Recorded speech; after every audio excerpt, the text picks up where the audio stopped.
Sports for hope and ইন্ডিপেন্ডেন্সের পক্ষ থেকে সবাইকে জানাচ্ছি আন্তরিক শুভেচ্ছা। আশা করি সবাই সুস্থ আছেন। বৈশ্বিক মহামারী করোনার এই দুঃসময়ে দেশাত্মবোধ, সহমর্মিতা ও সহনশীলতা বৃদ্ধির লক্ষ্যে আজকের আমাদের এই ক্ষুদ্র প্রয়াস। আমাদের সাথে আজকে যুক্ত আছেন সর্বজন শ্রদ্ধেয় ব্যক্তিত্ব, ঢাকা বিশ্ববিদ্যালয়ের আইন বিভাগের সম্মানিত অধ্যাপক এবং বাংলাদেশ মানবাধিকার কমিশনের সাবেক চেয়ারম্যান অধ্যাপক doctor Mizanur Rahman sir. Sir আজকে আমাদের জানাবেন তার স্বপ্নের বাংলাদেশের কথা। তাই আমি আর কালক্ষেপণ না করে সরাসরি চলে যাব স্যারের কাছে, শুনবো স্যারের স্বপ্নের বাংলাদেশের কথা। ওকে, পাপ্পু, প্রথমেই আমাকে পরিচয় করে দেওয়ার জন্য আপনাকে অনেক অনেক ধন্যবাদ। এবং আমি আজকে আমার এই কথা বলার শুরুতেই আমি sports for hope and independence এই প্রতিষ্ঠানকে এবং এর কর্ণধার শারমিন রয়েছেন, তাদের প্রতি আমার কৃতজ্ঞতা এবং ধন্যবাদ জানাচ্ছি আমাকে এখানে আমন্ত্রণ জানানোর জন্য। এবং আজকের এই সকালে বাংলাদেশের তরুণ সমাজের যারা এখানে উপস্থিত রয়েছেন আজকে দর্শক শ্রোতা হিসেবে, তাদের সঙ্গে আমার স্বপ্নের বাংলাদেশ সম্পর্কে কিছু বলবার জন্য এই সুযোগটি করে দেবার জন্য আমি কৃতজ্ঞ। আমি জানি না যে কেন আমাকে এই sports for hope and independence কেন আমাকে আমন্ত্রণটি জানিয়েছে, এটা তারাই হয়তো ভালো জানবেন।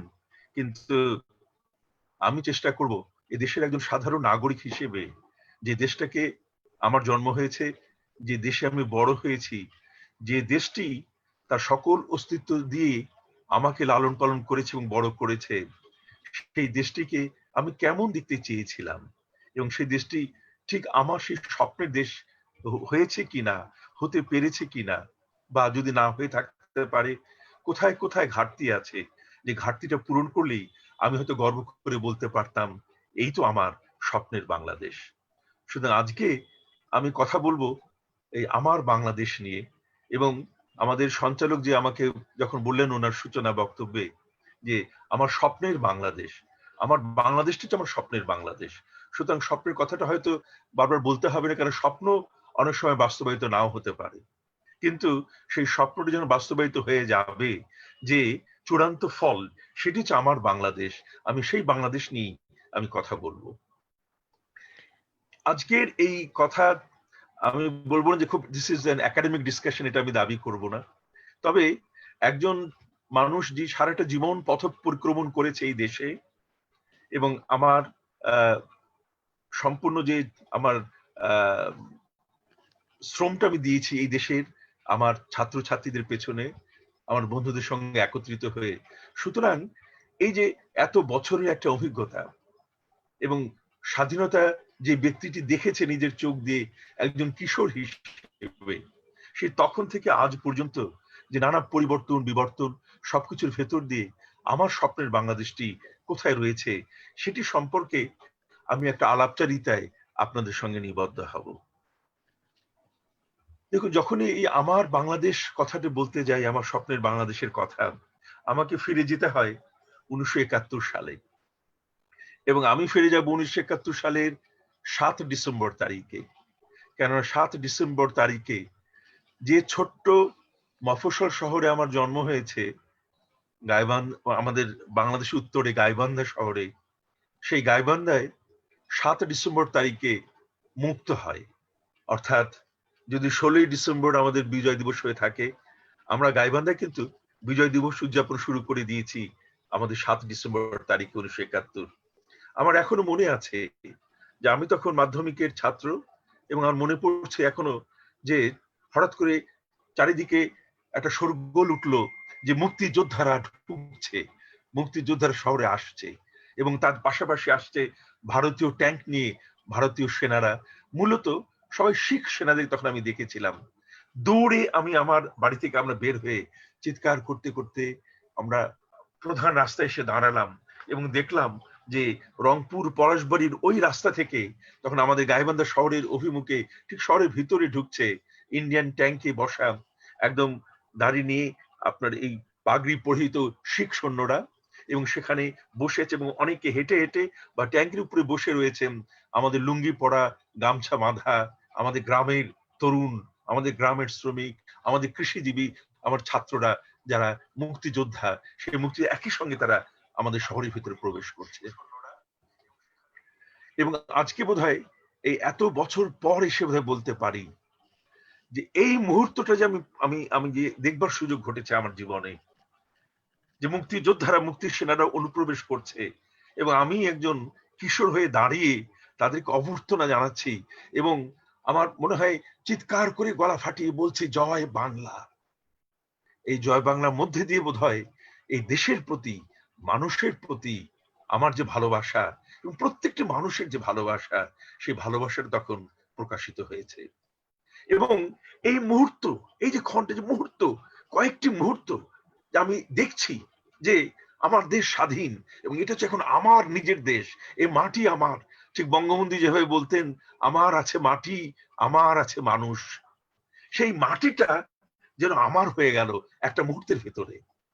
এবং এই মুহূর্তটাই এই ফরাসি দার্শনিক জাপল সার্ত্র বলছেন যে কিছু কিছু মুহূর্ত থাকে যে মুহূর্তে শুধুমাত্র মানুষ উপলব্ধি করতে পারে যে আমার জীবন কি, জীবনের অর্থ কি, বেঁচে থাকার অর্থ কি, এবং আমি যে বেঁচে রয়েছি সেটি বোধগম্য হয় ওই কয়েকটা মুহূর্তের ভেতরেই।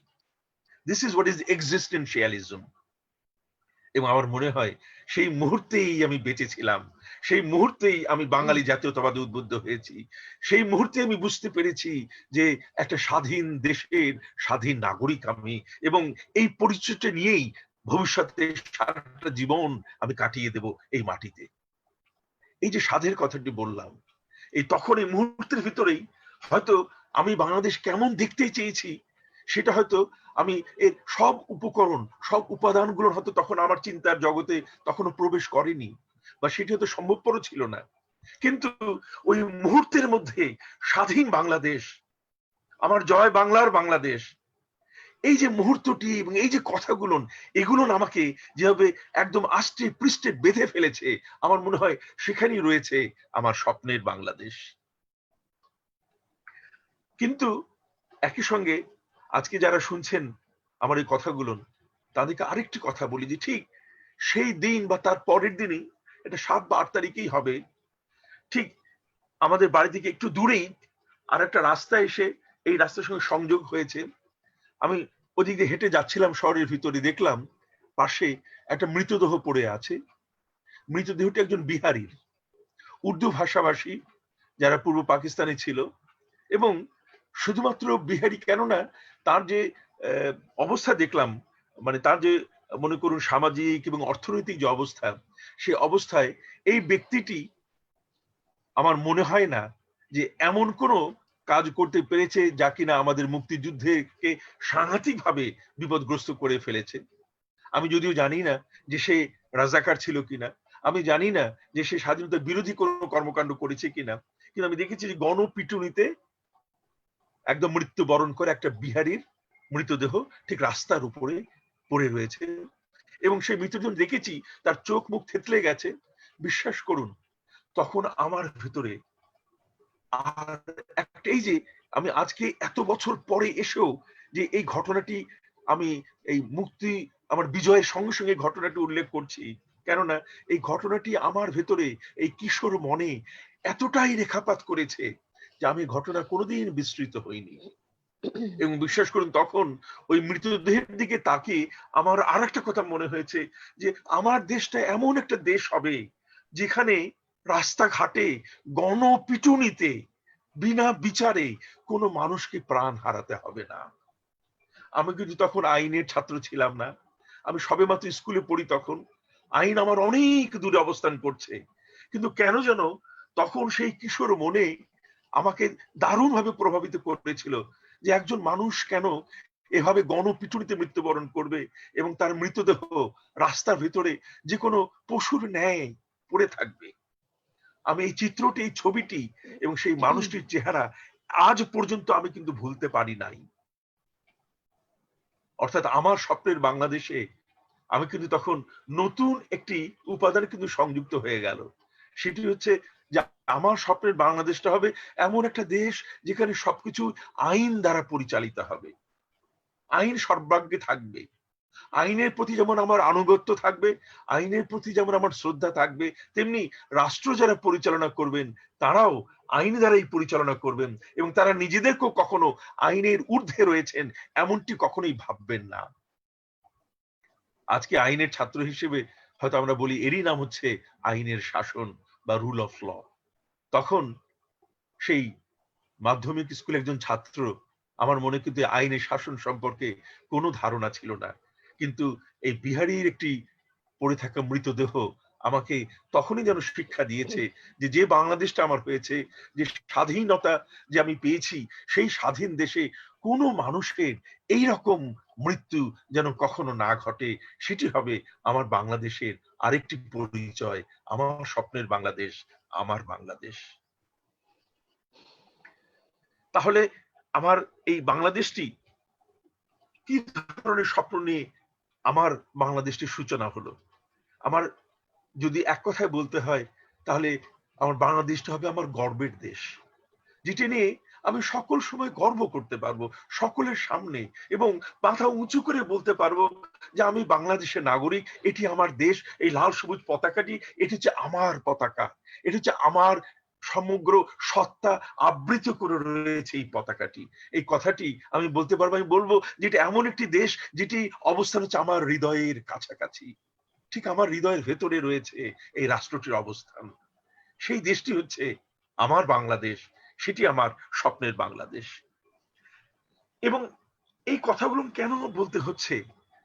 এই স্বপ্নের বাংলাদেশ কিন্তু আমি কিশোর হলেও আহ, আমি স্কুলে পড়তাম, কিন্তু স্কুলটা ছিল হচ্ছে রাজশাহী ক্যাডেট কলেজ। সুতরাং বলতে পারেন যে আমরা হয়তো একটু প্রিভিলেজড ক্লাস ছিলাম, কিন্তু প্রিভিলেজড হওয়া সত্ত্বেও একটা বোধহয় মানে আমি বলবো ইতিবাচক দিক ছিল যে আহ, আমাদের যে লেখাপড়ার যে স্ট্যান্ডার্ড ক্যাডেট কলেজে তখন, সেটা খুব উঁচু দরের ছিল, এবং যার জন্য আমাদের নানা দিক থেকে নানা ধরনের চিন্তা ভাবনাগুলো একটা আমার মাথার ভিতরে বাসা বাঁধবার একটা সুযোগ হয়েছিল। এবং আমাদের খুবই রিচ একটা লাইব্রেরি ছিল আমাদের কলেজে, এবং লাইব্রেরিতে বসে বিভিন্ন বইপত্র পড়াশোনা, বিভিন্ন ম্যাগাজিন ঘাটা, এটি আমাদের একটা অভ্যাস ছিল, এবং এটি একটা বাধ্যবাধকতা ছিল আমাদের ক্যাডেট কলেজ জীবনে।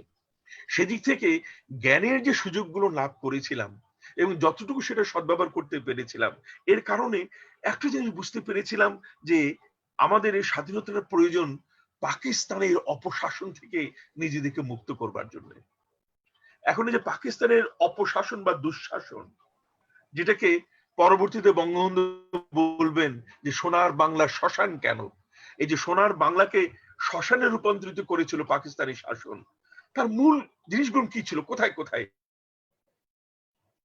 যদি খুবই বৈজ্ঞানিক দৃষ্টিভঙ্গিতে না হলেও সাদামাটা ভাবে যদি আমরা চিন্তা করি, তাহলে আমি বোধহয় কয়েকটি বোধহয় উপাদানের কথা বলতে পারবো।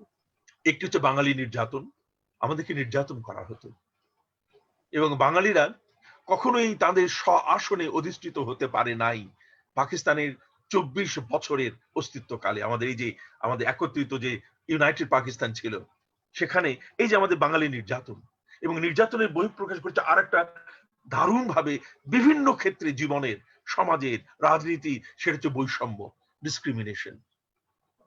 এবং আমরা জানি যে বৈষম্যই হচ্ছে সকল অবিচারের মূল। এই বৈষম্যটি পাকিস্তানিরা সকল সময় বাঙালিদের বিরুদ্ধে করেছে। বাঙালিদের আমরা ছিলাম বৈষম্যের, মানে চরম বৈষম্যের শিকার ছিলাম আমরা। সুতরাং এই বৈষম্যের ভিতরে যদি পাকিস্তান আমার রাষ্ট্র হয়ে থাকে, আমি যদি পাকিস্তানের নাগরিক হয়ে থাকি, তাহলে একটা রাষ্ট্র তার নাগরিকদের প্রতি কেন এর ধরনের বৈষম্যমূলক আচরণ করবে? এই বৈষম্যটা গ্রহণযোগ্য ছিল না, এটি ছিল পরিত্যাজ্য। এবং তাই এই বৈষম্য থেকে মুক্তি পাবার জন্য আমাদের প্রয়োজন ছিল আমাদের স্বাধীন হবার, স্বাধীন সত্তা হিসেবে নিজেদেরকে প্রতিষ্ঠিত করবার। বৈষম্যের আরেকটি ফল, সেটা হচ্ছে অমর্যাদা। দেখুন, মর্যাদা হচ্ছে এমন একটি মৌলিক উপাদান মানব সত্তার, যেটি কোনো সরকার, কোনো রাষ্ট্রপ্রধান, কোনো সরকার প্রধান নাগরিককে উপহার দিতে পারে না। মর্যাদা হচ্ছে এমন একটি উপাদান যা প্রকৃতি প্রদত্ত, যা হচ্ছে সৃষ্টিকর্তা প্রদত্ত, যা ভগবান প্রদত্ত, যা খোদা প্রদত্ত, আমরা যেভাবেই বলি না কেন, যে এটাকে বলতে হবে আমাদের হয় এটি প্রকৃতি প্রদত্ত, বা প্রকৃতিতে যদি মনে করি যে ঈশ্বরের চিন্তা হচ্ছে অ্যাবসলিউট আইডিয়া, তাহলে সেই অ্যাবসলিউট আইডিয়া প্রদত্ত হচ্ছে মানবিক মর্যাদা।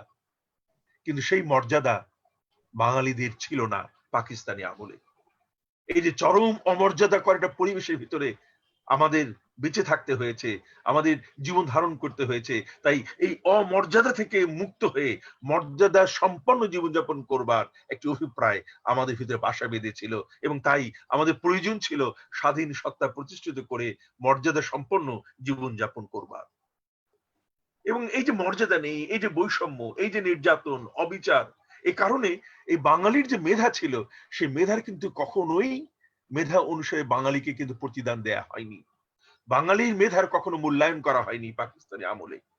আমাদেরকে শুধু শোষণ করা হয়েছে, কিন্তু আমাদের যে মেধা, সেই মেধাকে কখনোই মূল্যায়ন করা হয়নি। কখনোই এর যে ব্লেসিংসটা, সেটা কিন্তু তারা নিতে ব্যর্থ হয়েছে। এবং those who were blessed with this intelligence, intellect and the genius of the Bengali nation, এটি কিন্তু পাকিস্তান পুরোপুরি এর আমি বলবো যে ব্যবহার করতে ইতিবাচক অর্থে তারা মারাত্মকভাবে ব্যর্থতার পরিচয় দিয়েছে। আর একটা ছিল পাকিস্তান আমলে, যেটি যে অন্য ধর্মের প্রতি কটাক্ষ, অন্য ধর্মকে ছোট করা, শুধুমাত্র একটি ধর্মকে শ্রেষ্ঠত্বের আসনে বসিয়ে সেই নিরিখে অন্য ধর্মগুলোকে বিচার করা, মূল্যায়ন করা, এবং যারা অন্য বিশ্বাসে বিশ্বাসী, অন্য ধর্মে যারা বিশ্বাসী, তাদেরকে অবমূল্যায়ন করা, এবং এরই মাধ্যমে তাদেরকে একটা অমর্যাদাকর অবস্থায় নিপতিত করা, এই সবই ছিল পাকিস্তানি শাসনের বা দুঃশাসনের অভিজ্ঞতা। এই অভিজ্ঞতাগুলো থেকে কিন্তু আমাদের মুক্ত হবার একটা প্রয়োজনীয়তা দেখা দিয়েছিল। আমি কিন্তু ব্যক্তিগতভাবে বা পারিবারিকভাবে আমি যেভাবে বড় হয়েছি, সেখানে কিন্তু এই সমস্ত কোনো এদের কোনো অস্তিত্ব ছিল না। আমি যে পরিবারে জন্ম হয়েছি, যে পিতামাতার সন্তান আমি, সেই পিতামাতা আমাকে সকল সময় একটি শিক্ষা দিয়েছেন, সেটি হচ্ছে যে মানুষের চেয়ে বড় কেউ নাই, মানুষের চেয়ে কেউ বড় হতে পারে না। মানুষের পরিচয় তার মানবিকতায়, মানুষের পরিচয় তার মনুষ্যত্বে, মানুষের পরিচয় তার আচার আচরণে, মানুষের পরিচয় তার ধর্মে নয়, মানুষের পরিচয় তার কর্মে। এই বিশ্বাসটুকু আমার ভিতরে, এবং ঠিক আমার ন্যায় আমার আমার যারা সহোদর সহোদর, আমার ভাই বোন যারা, আমার পরিবারের প্রত্যেকের ভিতরে এই বিশ্বাসটি কিন্তু আমার বাবা মা আমাদের ভিতরে অনুপ্রবেশ করিয়ে দিতে সক্ষম হয়েছিলেন। তাই বাবা মার কাছে ওই যে অপরিশোধ্য আমার চিরকালের ঋণ, যে যে মানুষটি আজকে আমি এই বড় হয়ে আজকে আমার প্রায় পরিণত বয়সে, হয়তো বাংলাদেশের তুলনায় আমি বলবো যে প্রায় বৃদ্ধ একটা বয়সে আমি উপনীত হচ্ছি, কিন্তু এখনো বাবা মার এই ঋণটি পরিশোধ করবার কোনো সুযোগ আমার জীবনে ঘটেছে বলে তো আমার মনে হয় না। দেখুন, আমার মনে আছে যে যখন আমি ক্যাডেট কলেজে ভর্তি হইনি, ক্লাস 7 না, যখন আমি প্রাইমারি স্কুলের ছাত্র, তখন আমার বাবা বগুড়ায় চাকরি করতেন, এবং যখন বাবা মা বাইরে যেতেন সন্ধ্যায়, তখন আমাকে এবং আমার ছোট ভাইদের, বাবারই আরেকজন অফিসার ছিলেন, একই অফিসে তারা চাকরি করতেন, আমরা তাকে কাকাবাবু বলে ডাকতাম। বুঝতেই পারছেন কাকাবাবু মানে উনি হিন্দু ধর্মে বিশ্বাসী। সেই কাকাবাবু, ওনার একটা আপনার ছিল, আপনার বীণা ছিল, উনি বীণা বাজাতেন এবং গান গাইতেন, এবং আমি তখন ওই কাকাবাবুর কাছে গিয়ে আমরা ওই সন্ধ্যাটা দারুণ উপভোগ করতাম। আমার এখনো মনে বাজে যে কাকাবাবু আমাকে একটা গান শোনাতেন, এবং আমি ওখানে গেলেই কাকা বাবুকে প্রথমেই বলতাম যে কাকাবাবু আপনি ওই গানটা শোনান না, একটু ওই গানটা গান না। এবং আমার মনে আছে যে কাকাবাবুর সঙ্গে আমিও তার সঙ্গে সুর মিলে গান গাইবার চেষ্টা করতাম। তখন আমি প্রাইমারি স্কুলে একটা ছাত্র, কিন্তু কাকাবাবু যে গানটি গেয়েছেন সবগুলো পুরো গানটি আমার মনে নেই, কিন্তু প্রথম কটি চরণ আমার মনে আছে। কাকাবাবু গাইতেন যে হিন্দু মুসলমান দেশেরে করেছে দান, কলিজার তাজা খুনে লালে লাল। কাকাবাবু যখন এই গানটি গাইতেন, একটা ছিমছাম খুবই পাতলা গোছের একজন মানুষ, চশমা পরে, উনি বীণাটি হাতে নিয়ে বাজাচ্ছেন আর গাইছেন যে হিন্দু মুসলমান দেশের করেছে দান, কলিজার তাজা খুনে লাল লাল। তখন দেশপ্রেমের একটা বার্তা যেভাবে আমার ভিতরে ঢুকেছে, তখন আমার কাছে মনে হয়েছে হিন্দু মুসলমান আমরা তো ভাই ভাই। হিন্দু মুসলমান তো গঙ্গা এবং পদ্মা, হিন্দু মুসলমান তো অন্য কেউ নয়, আমারই এক ভাই, আমারই এক বোন, এবং আমরা পাশাপাশি একসঙ্গে বড় হয়েছি, আমরা একই বাড়িতে থাকি, আমরা একই থালাতে ভাত খাই, আমরা একই গ্লাসে আমরা আমাদের পানি আমরা জল পান করি, সুতরাং আমাদের মধ্যে তো অন্য কোনো তফাৎ নেই। এই বিশ্বাস, অন্য ধর্মের প্রতি সহিষ্ণুতা, অন্যদের প্রতি সম্মান প্রদর্শন করা, তাদেরকে ভালোবাসা, এই বোধহয় এই যদি এটা গুণাবলী হয়ে থাকে, সেই গুণগুলো বোধহয় যেভাবে বাবা মা আমাদেরকে ছোটবেলা থেকে পালন করেছে, লালন করেছেন, এই যে কাকাবাবুর মতো লোকের সংস্পর্শে আসা, এর মাঝেই বোধহয় আমার মনে হয় এগুলো আমাদের ভেতরে বোধহয় বাসা বেঁধেছে। বা আমার এখনো মনে পড়ছে আজকে এই পরিণত বয়সে এসে আমার আবার এই কথা বলতে গেলে আমার চোখ দিয়ে অনেক সময় জল ঝরে। আমার ছোটবেলার, তখন বোধহয় প্রাইমারি স্কুলে পড়ি কি পড়ি না, আমার সবচেয়ে প্রিয় বন্ধু, সবচেয়ে ঘনিষ্ঠ যে বন্ধু, তার নাম ছিল প্রকাশ। আমাদের বাড়ি থেকে ৬-৭টা বাড়ির পরে প্রকাশদের বাড়ি, এবং আমার বাবার যে আর্থিক অবস্থা, তার চাইতে প্রকাশের বাবার আর্থিক অবস্থা অনেক ভালো ছিল। প্রকাশের বাবা ছিলেন মারোয়ারি ব্যবসায়ী, বিশেষত উনি পাটের ব্যবসা করতেন, কাপড়ের ব্যবসা করতেন, বোম্বেতে তার ব্যবসা ছিল। রাজস্থান থেকে উনি ছিলেন, কিন্তু উনি ছিলেন পূর্ব পাকিস্তানের নাগরিক, পূর্ব পাকিস্তানে থাকতেন এবং গাইবান্ধে ছিল তার নিবাস। প্রকাশের জন্ম ঠিক আমার মতো, প্রকাশের জন্ম কিন্তু বাংলাদেশ, অর্থাৎ গাইবান্ধাতে। আমরা একসঙ্গে খেলাধুলো করেছি, একসঙ্গে পড়াশোনা করেছি। আমার এখনো মনে হয় যে বিকেল বেলায় খেলা শেষে আমি দৌড়ে চলে যেতাম প্রকাশদের বাড়িতে, এবং প্রকাশের মার কাছে বলতাম, কাকিমা দাও। এবং কাকিমা কি দিত? কাকিমার বড় বড় কাচের বোতল ছিল, সেই কাচের বোতলের ভিতরে উনি গোলাপের পাপড়ি শুকিয়ে সেগুলো চিনি দিয়ে কিভাবে যেন রেখে দিতেন, এবং এই গোলাপের পাপড়ি, চিনি মিশ্রিত গোলাপের পাপড়ি উনি তখন আমাকে খেতে দিতেন। আমি, প্রকাশ, আমার ছোট ভাই, আমরা ওগুলো নিয়ে সেই চিনি মিশ্রিত গোলাপের পাপড়ি খেতাম, এবং মনে হতো যে পৃথিবীতে বোধহয় এর চাইতে সুস্বাদু আর কোনো খাবার হতে পারে না। একজন কাকিমা, অন্য ধর্মের একজন মানুষ, এরকম এতটা স্নেহবশ হয়ে উনি আমাদের সঙ্গে আচরণ করেছেন, কোনো তফাৎ তো দেখিনি তার এবং আমার পরিবারের ভেতরে।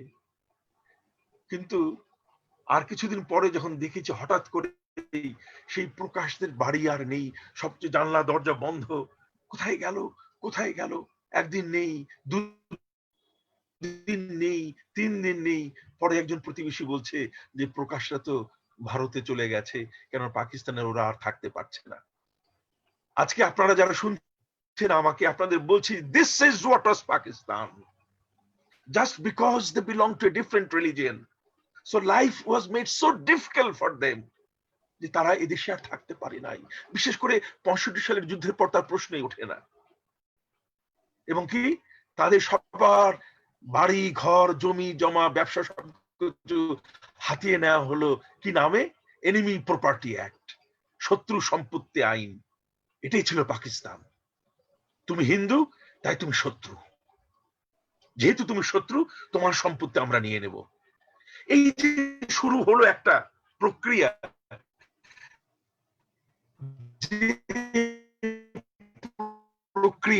আমার স্বপ্নের, দুঃখের সঙ্গে বলতে হচ্ছে, সেই এই শত্রু সম্পত্তি আইন শুধুমাত্র নামটা পাল্টিয়েছে, নামটা এখন হয়ে গেছে অর্পিত সম্পত্তি, এবং অর্পিত সম্পত্তি হিসেবে এখনো এই বাংলাদেশে বিভীষিকাময় রূপে এটি এখনো রয়ে গেছে।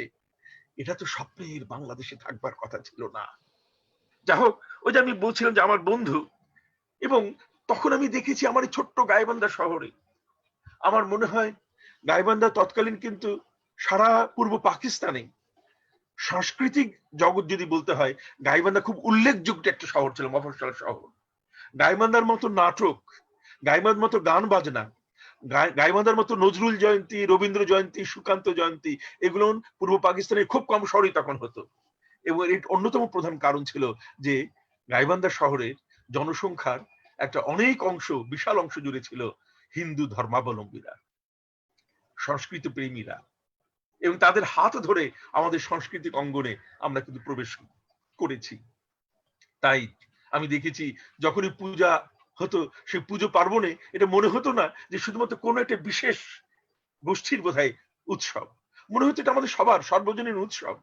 এবং আমরা দৌড়ে বেরিয়েছি এক বাড়ি থেকে অন্য বাড়িতে, এবং গিয়ে গিয়ে আমরা এই পুজোর সময় আমরা এই মিষ্টি খেয়েছি, আমরা নাড়ু খেয়েছি, চেয়েছি, নিয়েছি, আমাদেরকে ডেকে নিয়ে গেছে, আপ্যায়ন করেছে। That was the Bengali society. এটা ছিল আমাদের প্রকৃত স্বরূপ, আমাদের প্রকৃত পরিচয়। এটা হচ্ছে আমাদের একমাত্র সত্য পরিচয়। কিন্তু সেটি দেখলাম যে আস্তে আস্তে আমাদের হারিয়ে যাচ্ছে। কিন্তু একই সঙ্গে দেখুন, এই যে পাকিস্তানিরা আমাদের প্রতি নির্যাতন করছে, বৈষম্য করছে, অবিচার করছে, কিন্তু তাই কি হচ্ছে, আমার এখনো মনে আছে যে ছোটবেলাতে আমরা কিভাবে প্রভাত ফেরি করতাম 21শে ফেব্রুয়ারিতে। এটা কিন্তু কোনো লোক দেখানো প্রভাত ফেরি ছিল না। তখনকার যেহেতু আবহাওয়াটা ছিল ভিন্ন রকম, 21শে ফেব্রুয়ারি তখন মাত্রই ছিল হচ্ছে কনকনে শীতের সময়, একদম হাড় কনকনে শীত। এবং সেই শীতে আমার মনে আছে যে আজকে যিনি বাংলাদেশের ডেপুটি স্পিকার অ্যাডভোকেট ফজলে রাব্বি, যিনি আমার চাচাতো ভাই, আমরা একই সঙ্গে বড় হয়েছি, উনি আমাদের গাইবান্ধা, আমরা একই বাসায় থেকে উনি লেখাপড়া করেছেন। এবং তখন উনি এবং ওনার বন্ধুরা ওই রাত্রেবেলায় এসে একটা জায়গায় ওনারা সব ঘুমোতেন, এবং আমি গিয়ে ওনাদের সঙ্গে লেপের নিচে ঘুমিয়ে থাকতাম। কেননা ওনারা সকালবেলা হলেই, যেহেতু তারা কলেজে পড়তেন, ওনারা তখন এই ফুল টুল নিয়ে ওনারা চুপি চুপি, যেটা তখন ছিল এটা সামথিং অফ এ রাষ্ট্রদ্রোহিতার কাজ, যে তুমি প্রভাত ফেরি করবে, তুমি যাবে, ফুল দেবে, তোমাকে নজর রাখবে পুলিশটা, এবং তোমার নামে রিপোর্ট হবে। কিন্তু ওনারা সর্বকে একদম অতি প্রত্যুষে চুরি করে ফুল টুল জোগাড় করে ঠিকই শহীদ মিনারে দিয়ে আসতেন, এবং তাদের সঙ্গে আমিও তাদের পিছনে পিছনে সেই প্রভাত ফেরিতে অংশ নিতাম। এই যে প্রভাত ফেরি, এটা একদিক দিয়ে ছিল রোমাঞ্চকর একটা অভিজ্ঞতা, যে অনেক সকালে ঘুম থেকে উঠবো, বড়দের সঙ্গে আমি যাব, এবং সকালে হেঁটে হেঁটে ওখানে ফুল দেব। So it was something like a romanticism, a kind of adventurism. কিন্তু একই সঙ্গে ভিতরে ভিতরে একটা দারুণ চেতনার জায়গা। কেন যখন এই গানটি গাইছি যে আমার ভাইয়ের রক্তে রাঙানো 21শে ফেব্রুয়ারি আমি কি ভুলিতে পারি, এই যে তখনই যে আমার ভাই রক্তে রাঙানো, এই কথাগুলো যেন বুকের ভিতরে সাংঘাতিকভাবে ধাক্কা দিত। যে তুমি কি জানো যে কেন, তুমি কি জানো যে কেন ফুল দিচ্ছ, তুমি কি জানো এই অর্ঘ্য কার উদ্দেশ্যে নিবেদিত, এবং কিসের এই অর্ঘ্য? এই প্রশ্নগুলো কিন্তু উচ্চারিত হতো, শুধু লোক দেখানোর জন্য বিরাট একটা আপনার ওই ব্যানার নিয়ে যে ফুল দিতে যাচ্ছি না। দ্যাট ওয়াজ নট 21শে ফেব্রুয়ারি ইন দোজ ডেজ। তখনকার 21শে ফেব্রুয়ারি ছিল একদম হৃদয় থেকে উৎসারিত, একদম দেশপ্রেমের একটা আলোক বর্তিকা হয়ে তারই একটা প্রতিচ্ছবি ছিল 21শে ফেব্রুয়ারি প্রভাত ফেরি। এবং এটি কিন্তু তখন আমাদের এই ভিতরে এই 21শে ফেব্রুয়ারি চেতনাটি কিন্তু ধীরে ধীরে জাগ্রত হতে শুরু করলো, এবং আমরা এভাবে কিন্তু আমরা আস্তে আস্তে বড় হচ্ছি।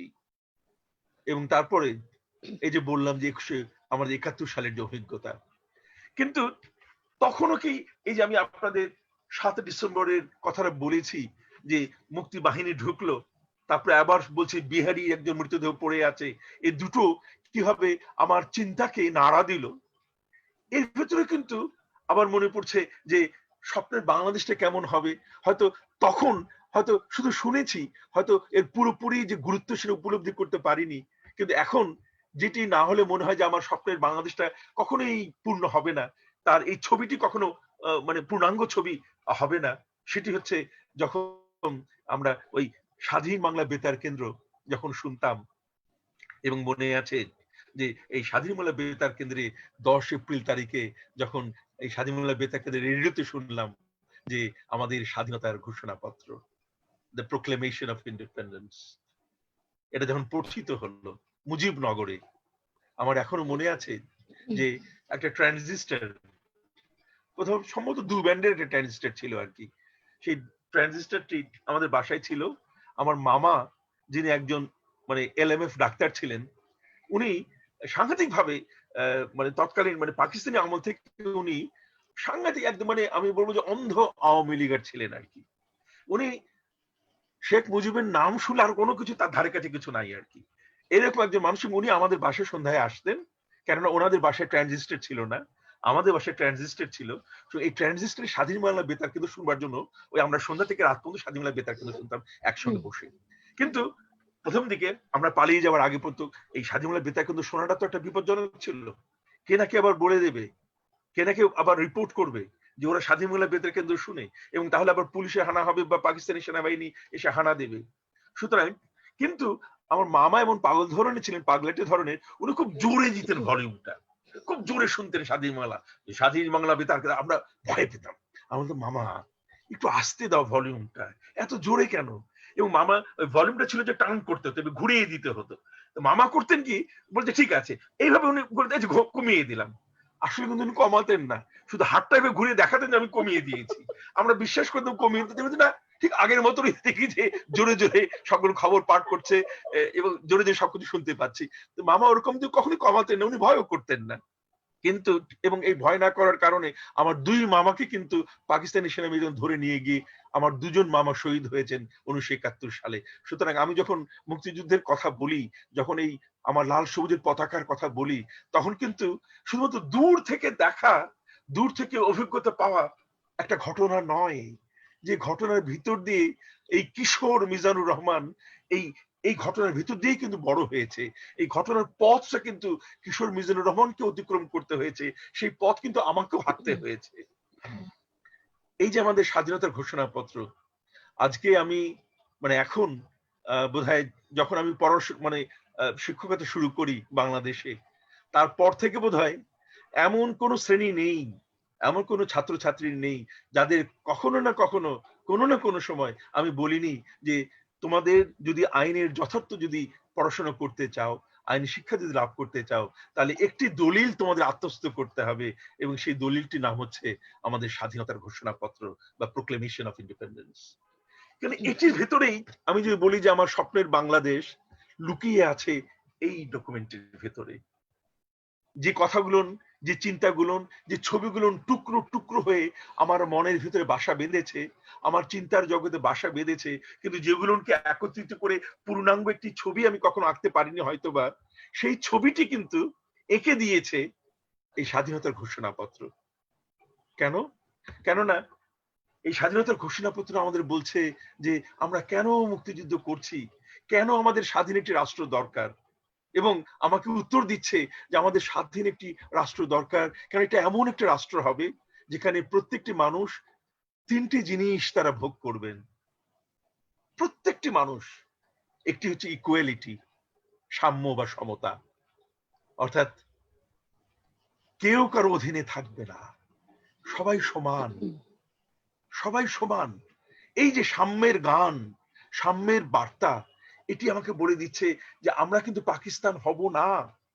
পাকিস্তানে যে ভেদাভেদ, পাকিস্তানে যে বৈষম্য, পাকিস্তানে যে নির্যাতন, পাকিস্তানে যে হায়ারার্কি, এগুলো আমার বাংলাদেশে, স্বপ্নের বাংলাদেশে, সোনার বাংলাদেশে সেই চিন্তা চেতনার কোনো উন্মেষ থাকবে হবে না, এবং সেটি কখনোই ঘটবে না। কেননা আমাদের দেশটি হবে একটি সাম্য ভিত্তিক, সমতা ভিত্তিক একটি রাষ্ট্র সমাজ। দ্বিতীয়ত, কেন আমরা যুদ্ধ করছি বলছে আমাদের রাষ্ট্রটা কেন দরকার, যে আমাদের এমন একটি রাষ্ট্র যেখানে নিশ্চিত থাকবে সামাজিক ন্যায় বিচার, সোশ্যাল জাস্টিস, সামাজিক ন্যায় বিচার থাকবে এখানে। সামাজিক ন্যায় বিচার যদি থাকে তাহলে তো মানে আমার ওই পাকিস্তানি আমলে যে অবিচারের নির্যাতনের শিকার আমরা হয়েছি, যে তিক্ত অভিজ্ঞতা, সেই অভিজ্ঞতা থেকে মুক্ত হয়ে আমরা এখানে সোশ্যাল জাস্টিস ইনশিওর করা হবে। হ্যাঁ, এই জন্যই তো আমার নতুন রাষ্ট্র দরকার। এবং আর কেন দরকার? আমার তৃতীয় বলছে যে এমন একটি রাষ্ট্র হবে যেখানে মানব সত্তার মর্যাদা সুরক্ষিত থাকবে। It will protect and ensure human dignity, মানব সত্তার মর্যাদা, মানুষ হিসেবে মানুষকে ঠিক মানুষ হিসেবে তাকে ট্রিট করা, তার সঙ্গে মানুষের মতো আচরণ করা। এই যে কত বিরাট একটা যে ধারণা, হিউম্যান ডিগনিটি, যে ডিগনিটিটা কিন্তু আবারও বলছি, এমন ডিগনিটি হচ্ছে এমন একটি জিনিস যেটি হচ্ছে প্রকৃতি বা ঈশ্বর প্রদত্ত, যেটি কোনো রাষ্ট্র আমাকে দিতে পারে না, যেটা কোনো প্রাইম মিনিস্টার বা প্রেসিডেন্ট আমাকে দিতে পারে না। যতই ক্ষমতাধর রাষ্ট্রপ্রধান হোক, সরকার প্রধান হোক, যতই ক্ষমতাধর একটি রাষ্ট্র হোক, সেই রাষ্ট্র আমাকে এটা দিতে পারে না। সুতরাং এই মর্যাদা যদি রাষ্ট্র বা সরকার প্রধান বা সরকার যদি আমাকে না দিতে পারে, সেই দেবার ক্ষমতা যদি তার না থাকে, এটি হরণ করবার ক্ষমতাও তার থাকা উচিত নয়। তাহলে আমার স্বপ্নের বাংলাদেশ এমন একটি রাষ্ট্র হবে যেখানে মানুষের মর্যাদা হরণ করবার মতো কোনো ব্যবস্থাই থাকবে না কখনো। সেটাই তো ছিল আমার অঙ্গীকার। এই জন্যই তো আমার মাটি, বাংলাদেশের মাটির রংটা লাল হয়ে গেছে। এই মাটির রক্ত রংটা লাল হয়ে গেছে 30 লাখ মুক্তিযুদ্ধের রক্ত দিয়ে। কেন? তারা চেয়েছিল যে আমরা প্রাণ দেব, কিন্তু আমরা মর্যাদা লুণ্ঠিত হতে দেব না। বাঙালির মর্যাদা আমরা সমুন্নত রাখবো। তারা প্রাণ দিয়ে তাদের মর্যাদা রেখেছে, তারা প্রাণ দিয়ে বাঙালি জাতির মাথাটা উঁচু করে দিয়েছে বিশ্বের দরবারে। সেই রাষ্ট্র কি কখন হতে পারে যারা তার নাগরিকদের সঙ্গে অমর্যাদা করে আচরণ করবে? এটা হতে পারে না বাংলাদেশে। এটা বাংলাদেশে গ্রহণযোগ্য নয়। এখন এতদিন পরে এসে আমি বলি, এই যে সমতা বা ইকুয়ালিটি প্লাস সামাজিক ন্যায় বিচার বা social justice plus human dignity বা মানব সত্তার মর্যাদা, এর সমন্বিত নামই হচ্ছে মানবাধিকার বা হিউম্যান রাইটস। অর্থাৎ আমার স্বপ্নের বাংলাদেশ, আমার সোনার বাংলাদেশটা হচ্ছে মানবাধিকারের একটি রাষ্ট্র।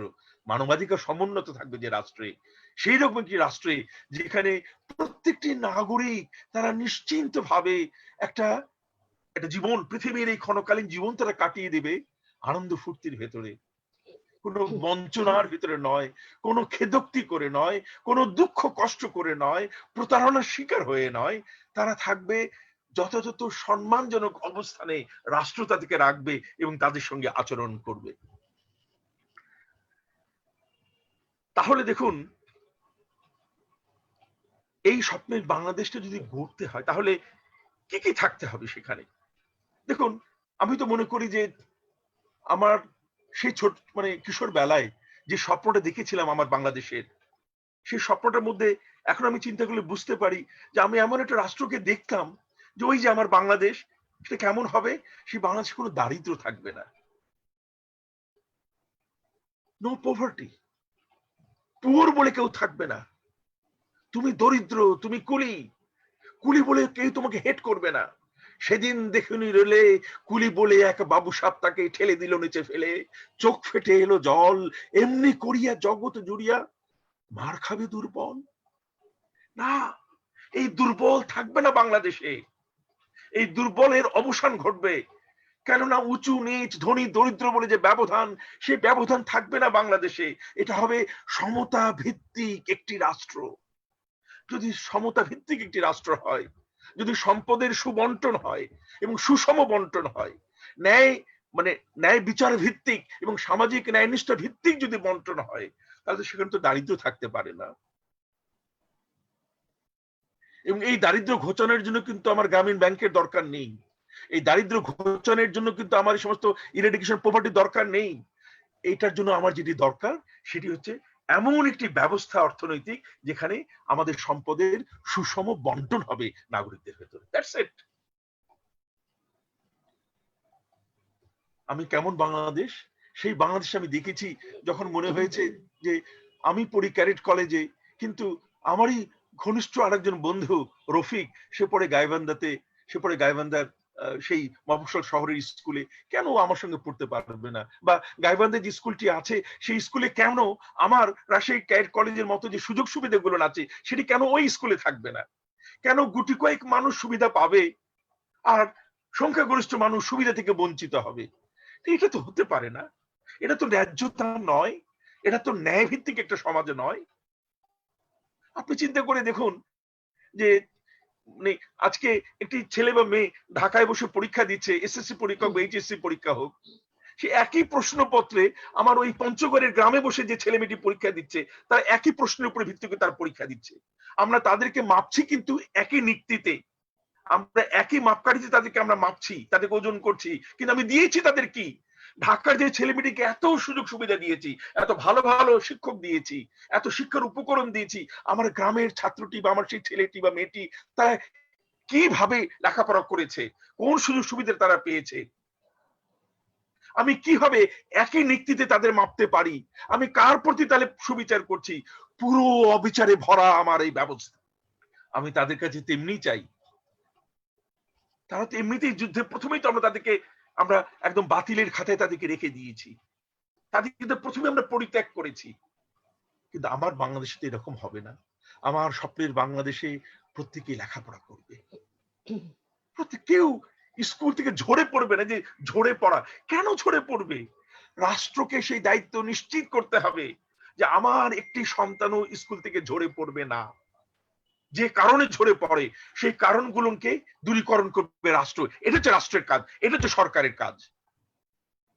সরকারের কাজ কিন্তু শুধুমাত্র যে ওই আপনার রিজেন্টের সঙ্গে চুক্তি সই হবে, আমি বসে বসে খালি দেখবো আর দুপুরের খাবার খেয়ে চলে আসবো, এটা কিন্তু সরকারের কাজ নয়। সরকারের কাজ যে ওই রিজেন্ট হাসপাতাল যথাযথভাবে বিনা পয়সায় দরিদ্র মানুষের চিকিৎসা দিচ্ছে কিনা, ওটা তো সরকারের কাজ। আমার বাংলাদেশে তাই সকলেই পড়বে, কেউ ঝরে পড়বে না। আমার বাংলাদেশে সবাই খেলবে। দেখুন, আমার যখন স্বপ্নের বাংলাদেশের কথা বলি, এই স্বপ্নের বাংলাদেশে আমার তো মনে হয়েছে যে যখনই আমার বিকেল বেলা হবে, যখন পড়াশোনা থেকে একটু অবসর এবং আবার রাত্রিবেলা পড়াশোনার সময় আসেনি, এই বিকেল বেলাটা ঘুরে বেড়াবো এবং আমরা খেলাধুলা করব, ফুটবল খেলবো, ক্রিকেট খেলবো, আমরা হকি খেলবো, ভলিবল খেলবো, এবং আমি যদি শারীরিকভাবে প্রতিবন্ধীও হয়ে থাকি তবুও সেই সুযোগ আমার থেকে বঞ্চিত করা যাবে না। রাষ্ট্রের দায়িত্ব রয়েছে আমার প্রত্যেকটি শিশুকে, আমার প্রত্যেকটি কিশোরকে, আমার প্রত্যেকটি নাগরিককে সম সুযোগ আমাকে ব্যবস্থা করে দিতে হবে। ঈশ্বর কিন্তু উপর থেকে তাকিয়ে দেখছেন যে রাষ্ট্র তুমি কি করছো। যে আমি যে সন্তানটিকে জন্ম দিয়েছি, যার হয়তো প্রতিবন্ধিতা আছে কোন রকম ফিজিক্যালি চ্যালেঞ্জড একটা মানুষ, তার প্রতি রাষ্ট্র তুমি কি ব্যবস্থা করছো, তার এই কষ্ট মানে নিরসনের কোনো ব্যবস্থা তুমি করছো কিনা, তুমি তাকে সমান সুযোগ দিচ্ছ কিনা। কোন রকম বৈষম্য করা যাবে না। তাদের মতো করে তাদেরও ব্যবস্থা করতে হবে যেন ওই বিকেল বেলায় যখন আমি ফুটবল খেলছি, তারাও যেন তাদের মতো করে ফুটবল খেলতে পারে, বা টেবিল টেনিস খেলতে পারে, বা হকি খেলতে পারে। তারা যেটি ইচ্ছে সেটি যেন তাদের মতো করে তারা করতে পারে। এবং প্রত্যেকের মেধা যে রয়েছে, সেই মেধার বহিঃপ্রকাশে কোন রকম অন্তরায় থাকবে না। সেটি হবে আমার স্বপ্নের বাংলাদেশ। আমার যে ছেলেটি এখন আপনার এই কিনা বলে ওই যে ফার্ম গেটে, নিউ মার্কেট থেকে ফার্ম গেটে যায় আর কি, যে স্কুটারের মতো, নাম ছিল কি বলে, মানে হোয়াটএভার যে ভেহিকল গুলো যে যায় লোকজনকে নিয়ে যাচ্ছে আর কি, কি হ্যাঁ লেগুনা, যে লেগুনা যায় এই যে, এবং দেখবেন যে কিশোররা তার ওই যে ওরা মানে ওখানে এত একটা ঝুঁকিপূর্ণ কাজ আমার এই ছোট ছোট ছেলেগুলো করছে কেন? এবং দেখবেন যে ওকে যদি কথা বলে দেখেন, দেখবেন যে ওর ভিতরে হয়তো কত মেধা লুকিয়ে আছে, শুধু সুযোগের অপেক্ষা। এই সুযোগটা করে দেবে আমার স্বপ্নের বাংলাদেশ। আমার স্বপ্নের বাংলাদেশে এই মেধার অপচয় হবে না। আমরা শুধুমাত্র বলি, আমরা কথায় বলি, আমরা কবিতায় বলি যে এরা হচ্ছে আমাদের আগামী, মানে এরাই হচ্ছে আমাদের আগামী, এরাই হচ্ছে আমাদের ভবিষ্যৎ। আমরা বলি যে প্রত্যেকটি শিশুর মাঝেই লুকিয়ে আছে ভবিষ্যতের সকল সম্ভাবনা। কিন্তু সেই শিশুদের লালন করবার জন্য, এই মেধাটা বিচ্ছুরণের জন্য, মেধা প্রকাশের কি ব্যবস্থা আমরা করেছি? সেখানে কোনো বাধা থাকবে না। আমার স্বপ্নের বাংলাদেশ এমন হবে যেখানে বিনা চিকিৎসায় কোনো নাগরিক মৃত্যুবরণ করবে না। রাষ্ট্র এটা পারে না? একবিংশ শতাব্দী এখনো রাষ্ট্র পারে না যে প্রত্যেকটা মানুষের ন্যূনতম চিকিৎসা সেবা নিশ্চিত করতে হবে, প্রত্যেকটা নাগরিকের ন্যূনতম চিকিৎসা সেবা নিশ্চিত করতে হবে? দেখুন, আমি একটু অন্য প্রসঙ্গ হলে একটু টানছি কথাটি। দেখুন যে মাননীয় প্রধানমন্ত্রী উনি সভা ডাকলেন এবং সেখানে 64টি জেলার 64 জন ডিসি, 64 জন পুলিশ সুপার, 64 জন সিভিল সার্জন বসে আছেন। মাননীয় প্রধানমন্ত্রী সাধারণ বাংলায়, একদম বোধগম্য বাংলায় উনি একটি প্রশ্ন করলেন যে এই যে করোনার শুরু হতে যাচ্ছে, আপনারা সবাই প্রস্তুত কিনা। আমি তাকিয়ে তাকিয়ে দেখলাম, দেখি কে কি উত্তর দেয়। আরে সবাই বললেন কি, মাননীয় প্রধানমন্ত্রী আমরা প্রস্তুত, আমরা প্রস্তুত, আমরা প্রস্তুত, সরকার যা কিছু করেছে আমরা প্রস্তুত, আমরা প্রস্তুত, আমরা প্রস্তুত। আর যখন করোনা শুরু হলো তখন সবাই বলছে যে আমার অক্সিজেন নাই, আমার ভেন্টিলেটর নাই, আমার ডাক্তার নাই, আমার ওষুধ। আরে তাহলে মাননীয় প্রধানমন্ত্রী যখন জিজ্ঞেস করলেন তখন তোমরা কেন বললে না? কেন একজন জেলা প্রশাসক, একজন সিভিল সার্জন এই সৎ কথাটা উত্তর দিতে পারলো না যে মাননীয় প্রধানমন্ত্রী আমার হাসপাতাল আছে, আমার বেড আছে, কিন্তু আমার তো কোনো অক্সিজেন নাই, আমার তো ভেন্টিলেটর নাই, আমার তো ডাক্তার নাই, আমার তো এই কথাটা কেন একজন বলতে পারলো না? কেন আজকে বিনা চিকিৎসায় আমার নাগরিকরা মৃত্যুবরণ করবে? মানুষ যখন জন্মেছে মৃত্যু প্রত্যেকেরই হবে, কিন্তু সেটা স্বাভাবিক মৃত্যু হতে হবে, বিনা চিকিৎসায় মৃত্যু নয়। রাষ্ট্র এই মৃত্যুর দায় এড়াতে পারে না। আমার স্বপ্নের বাংলাদেশ সেই বাংলাদেশ যেখানে বিনা চিকিৎসায় কেউ মারা যাবে না, যেখানে একটা হাসপাতাল থেকে আরেকটা হাসপাতাল, সেখান থেকে আরেকটি হাসপাতাল দৌড়দৌড়ি করতে করতেই ক্লান্ত হয়ে অবসাদ হয়ে রোগী মৃত্যুবরণ করবে, তার অক্সিজেন পাওয়ার সেই সুযোগটুকু থাকবে না। না, এই বাংলাদেশ আমার স্বপ্নের বাংলাদেশ নয়, এই বাংলাদেশ প্রত্যাশা করিনি। আজকে এই বাংলাদেশ দেখে আমি সংসময় ফিরে যাই 7 ডিসেম্বর 1971, আমার গাইবান্ধার সেই রাস্তাতে মুক্তিযোদ্ধারা আসছে, বারবার এই ছবি দুটোকে আমি মিলানোর চেষ্টা করি কিন্তু মিল খুঁজে পাই না। সেই ছবির সঙ্গে আজকের ছবির কেন যেন বিস্তর একটা ব্যবধান হয়ে গেছে। আমার স্বপ্নের বাংলাদেশে কেউ গৃহহীন থাকবে না, সকলের মাথার উপরে একটা ছাদ থাকবে। আপনার স্বপ্নের, আমার স্বপ্নের বাংলাদেশে কোন নাগরিক গিয়ে যখন বলবে যে আমার একটা জাতীয় পরিচয়পত্র দরকার, তখন যেন সে বলতে, তখন তাকে বলা হয় ঠিক আছে পরিচয়পত্র তুমি পাবে, তাই তোমার একটা স্থায়ী ঠিকানা দরকার। এবং আমার নাগরিক যেন আজকে বলে যে আমার স্থায়ী ঠিকানা তো রমনা পার্কের ওখানে যে ফুট ওভার ব্রিজটা আছে ওটা নিচে আমি থাকি, ওটাই আমার ঠিকানা।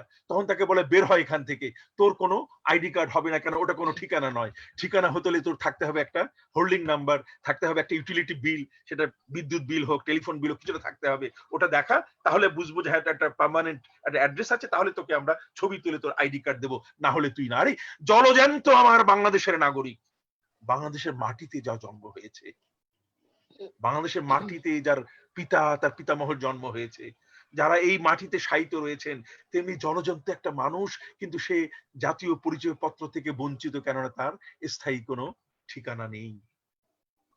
এটা তো আমার স্বপ্নের বাংলাদেশ নয়।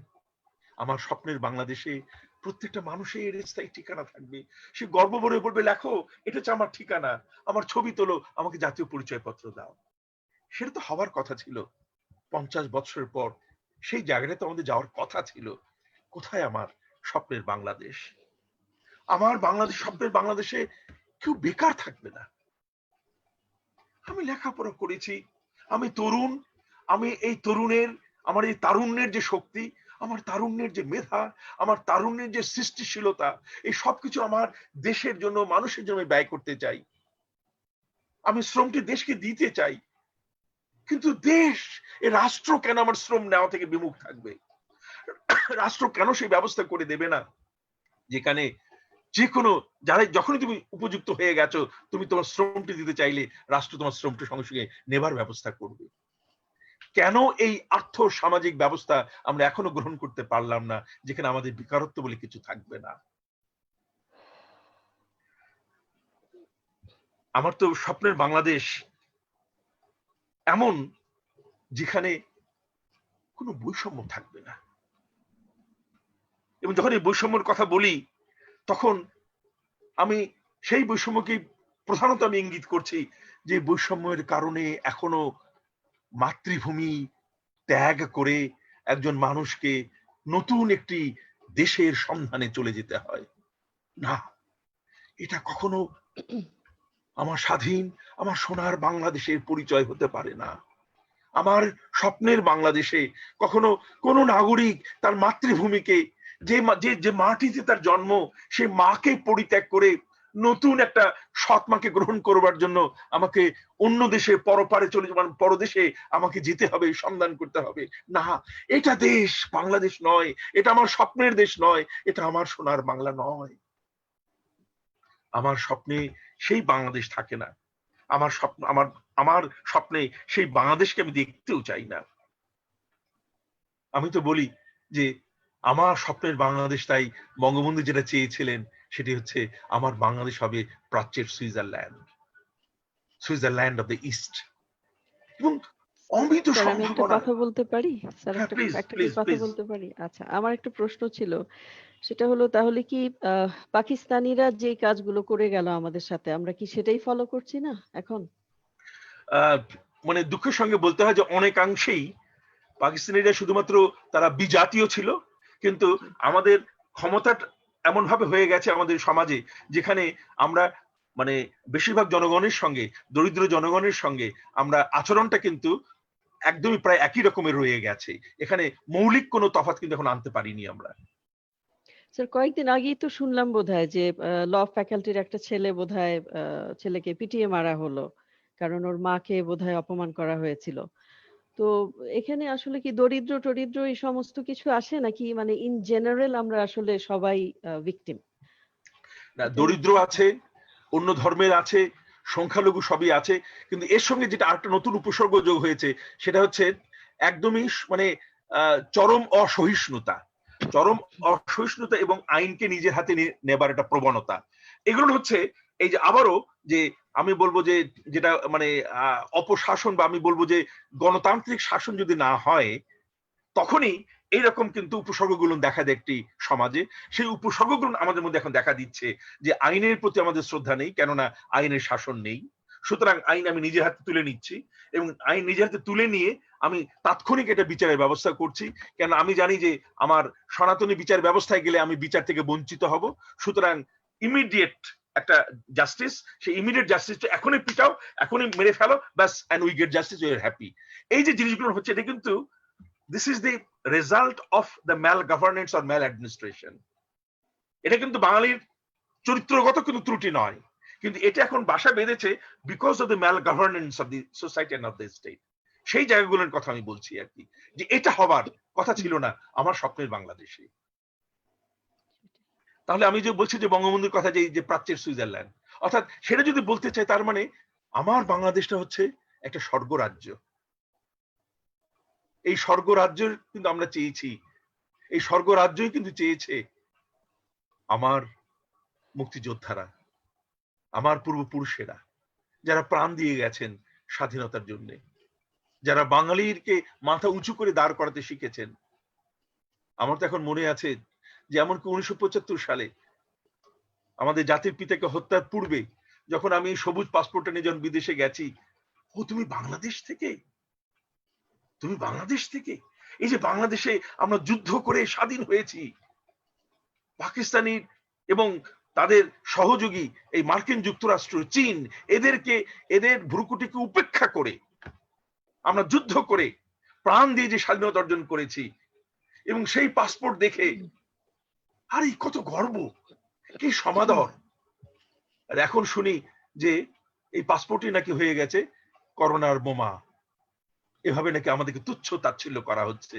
কারণ এটা তো আমার স্বপ্নের বাংলাদেশ নয়, এটা তো আমার সেই স্বর্গরাজ্য নয়, এটা আমার প্রাচ্যের সুইজারল্যান্ড নয়, এটা আমার মুক্তিযুদ্ধের বাংলাদেশ নয়। আমার স্বপ্নের বাংলাদেশ তো মুক্তিযুদ্ধের বাংলাদেশ। তাহলে আমার যে স্বপ্নের বাংলাদেশ, আমার বাংলাদেশ, এর কি হতে হবে, কি চারিত্রিক কি গুণাবলী থাকতে হবে, কি বৈশিষ্ট্য থাকতে হবে? আমি বলি যে আমার বাংলাদেশকে কিন্তু হতে হবে গণপ্রজাতন্ত্রী বাংলাদেশ, নামে নয়, কর্মে, কাজে। এখন তো দেখছি যে আমার গণপ্রজাতন্ত্রী বাংলাদেশ হয়ে যাচ্ছে আমলাতন্ত্রী বাংলাদেশ। আমলাতন্ত্রী বাংলাদেশ নয়, এটা আমরা চাই নাই, মুক্তিযোদ্ধারা চাই নাই। এই আমলাতন্ত্রই ছিল আমার বৈষম্যের প্রধান কারণ পাকিস্তানি যুগে। সেই আমলাতন্ত্র থেকে মুক্ত হয়ে আমরা চেয়েছিলাম প্রজাতন্ত্রী একটি বাংলাদেশ, কিন্তু ধীরে ধীরে দেখছি সেই আমলাতন্ত্রের খপ্পরে পড়ে গেছে আমার বাংলাদেশ।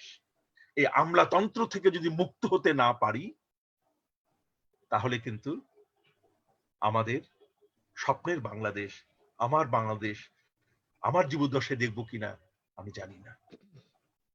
তাহলে আমার প্রথম যে আমি বৈশিষ্ট্যের কথা বলবো, সেটা আমরা কিন্তু চাই আমার সংবিধানের যে ঘোষণা, যে নামটি বলা হচ্ছে গণপ্রজাতন্ত্রী বাংলাদেশ, এটাকে প্রকৃত অর্থেই হতে হবে প্রজাতন্ত্রী বাংলাদেশ, নাগরিকতন্ত্রের বাংলাদেশ, আমলাতন্ত্রের বাংলাদেশ নয়। এবং তাহলে দেখুন একই সঙ্গে আমার আরেকটা কিন্তু বৈশিষ্ট্য বেরিয়ে আসে, সেটি হচ্ছে যে যেটা বঙ্গবন্ধু সবসময় বলতেন, যেটা আমাদের সংবিধানেও লিপিবদ্ধ আছে, সেটা হচ্ছে সকলের সঙ্গে বন্ধুত্ব, কারো সঙ্গে বৈরিতা নয়। আমার সবার সঙ্গে, সবাই আমার বন্ধু, আমার তো কোনো শত্রুর প্রয়োজন নেই। আমি তো শত্রু খুঁজে বেড়াচ্ছি না, শত্রু তৈরিও করছি না, এবং আমার কল্পনার রাজ্যে শত্রু তৈরি করার কোনো প্রয়োজন নেই। সেই জুজুর ভয় দেখানোর সময় শেষ হয়ে গেছে। যেটা আইয়ুব খান করেছেন, যেটা ইয়ে খান করেছেন, তারা যেটা করেছেন সবসময় জুজুর ভয় দেখিয়েছে, কিন্তু পরে তো দেখলাম যে জুজু হচ্ছে ওরা নিজেরাই, কিন্তু ভয় দেখিয়েছে অন্য জুজুর কথা বলে। আমাদের সেই যুগের অবসান হয়ে গেছে, আমাদের নতুন কোনো জুজুর দরকার নেই। বঙ্গবন্ধু তো বলে গেছেন যে আমাদের সকলের সঙ্গে বন্ধুত্ব, কারোর সঙ্গে বৈরিতা নয়। যদি সকলের সঙ্গে বন্ধুত্বই থাকে, বৈরিতা যদি না থাকে, তাহলে আমার জুজুকে সৃষ্টি করবার কোনো প্রয়োজন পড়ে না। এবং তাহলে যেটা প্রয়োজন পড়ে না, যে আমার তো সামরিক বাহিনীর কোনো প্রয়োজন নেই। আমার বাংলাদেশের সামরিক বাহিনীর কি দরকার? আমার স্বপ্নের বাংলাদেশে কেন, আমার স্বপ্নের বাংলাদেশ কেন কোস্টারিকা হতে পারে না? Why not? কোস্টারিকার মতো একটা সুন্দর দেশ, সেটা যদি সামরিক বাহিনী ছাড়া পরিচালিত হতে পারে, আমার বাংলাদেশ, এখানে আমরা কার সঙ্গে কিসের যুদ্ধ, কার সঙ্গে আমার বৈরিতা, কার সঙ্গে আমার শক্তি প্রদর্শন, কেন আমার শক্তি প্রদর্শন? যে একটি ন্যায়নিষ্ঠ ন্যায্যতা ভিত্তিক সমাজ যদি আমরা গড়ি, তাহলে কে হবে আমার শত্রু? কেন আমার সামরিক বাহিনী, এবং কেন এর পেছনে আমার হাজার হাজার কোটি কোটি টাকা কেন ব্যয় করতে হবে? সেই টাকা দিয়ে আমি কত হাসপাতাল করতে পারতাম, কত শিক্ষা প্রতিষ্ঠান করতে পারতাম, কত ডাক্তার তৈরি করতে পারতাম, কত গবেষণাগার তৈরি করতে পারতাম। আজকে কোভিড ভ্যাকসিনের জন্য কেন আমার বিদেশের দিকে তাকিয়ে থাকতে হয়? কেন আমার নিজের সেই গবেষণার জায়গাটিকে সমৃদ্ধ করতে পারিনি আজও আমার স্বপ্নের বাংলাদেশে? দেখুন, আমার স্বপ্নের বাংলাদেশে পরিচালিত হবে জনবান্ধব গণবান্ধব আইন দ্বারা, যে আইনটি জনগণের কল্যাণ নিশ্চিত করবে, যে আইন সম্পর্কে জনগণের মনে কোনো শঙ্কা থাকবে না, কোনো উদ্বেগ থাকবে না, কোনো ভীতি থাকবে না। আমার আইনটি আমার জনগণের স্বার্থ রক্ষা করবার জন্য প্রণীত হচ্ছে, এবং জনগণের স্বার্থ রক্ষা কল্পে আইন মাফিক, আইন অনুযায়ী, আইন পদ্ধতি অনুসরণ করে সে আইনের প্রয়োগ হচ্ছে। তাহলে তো অন্য কোনো কিছু দরকার নেই। তাহলে তো আমার আইন দিয়ে এমন কোন আইন করবার দরকার নেই যে আইন দ্বারা আমি মানুষের কণ্ঠকে রুদ্ধ করবার চেষ্টা করব। আমার তো এমন কোন আইন দরকার নেই যে আইনটিকে দেখে যে ভয় পাও, দেখো সাবধান, না হলে কিন্তু এটির খড়গ পড়বে তোমার উপরে। কেন? এটা তো গণপ্রজাতন্ত্রী বাংলাদেশ। ওই আইনটা হতে পারে আমলাতন্ত্রী বাংলাদেশে, গণপ্রজাতন্ত্রী বাংলাদেশে নয়। এখানে সরকার তো জনবান্ধব সরকার, সরকারকে হতে হবে বৃহত্তর জনগোষ্ঠীর স্বার্থে পরিচালিত হতে হবে, সেইভাবে রাষ্ট্রকে পরিচালনা করতে হবে। শুধুমাত্র পুঁজির কাছে আত্মসমর্পণ করে রাষ্ট্র পরিচালনা করার বাংলাদেশ হতে পারে না। দেখুন, আমার স্বপ্নের বাংলাদেশ হবে যেখানে প্রত্যেকটি নাগরিক নিঃশঙ্কায় তারা জীবনযাপন করবে, তারা নিঃশঙ্কায়। এবং নিঃশঙ্কাতে কেন? নিঃশঙ্কা এই জন্যই যে এ দেশ তো আমার, এ রাষ্ট্র তো আমার, এ মাটি তো আমার, এটা আমার দেশ। আমার দেশে তো আমি নিজ ভূমির পরবাসী হব না, নিজ ভূমি আমি পরবাসী হতে পারি না। এটা একান্তই আমার দেশ। যদি একান্তই আমার দেশ হয়, সুতরাং এই দেশটি যখন আমার, তখন এই দেশে আমি নিঃশঙ্কে জীবনযাপন করব। আমাকে কখনো ভয় করতে হবে না। কখন না জানি রাত্রেবেলায় কড়া নড়ে, কখন না জানি কলিং বেল টিপার শব্দ শুনি, কখন না জানি আমার সন্তানকে তুলে নিয়ে যায়, কখন না শুনি যে আমার সন্তান বন্দুক যুদ্ধে মারা গেছে, কখন না শুনি আমার সন্তান কথিত অপরাধ করেছে। যদি অপরাধ করে থাকে আইন আছে, বিচার ব্যবস্থা আছে, আইনি প্রক্রিয়া অনুসরণ করে বিচার হবে। সেরকম একটি আইনের শাসন দ্বারা শাসিত পরিচালিত একটি সমাজ, সেটি তো আমার স্বপ্নের বাংলাদেশ। সুতরাং আমি কেন শঙ্কা নিয়ে, ভয় নিয়ে, ভীতি নিয়ে কেন আমাকে রাত্রি যাপন করতে হবে? আমার স্বপ্নের বাংলাদেশ এমন হবে যেখানে রাজনীতিবিদরা তারা একে অপরের সঙ্গে পাল্লা দেবেন যে কে কতটা সাধারণ জীবন যাপন করতে পারে, কে কতটা ত্যাগ করতে পারে বৃহত্তর জনস্বার্থে।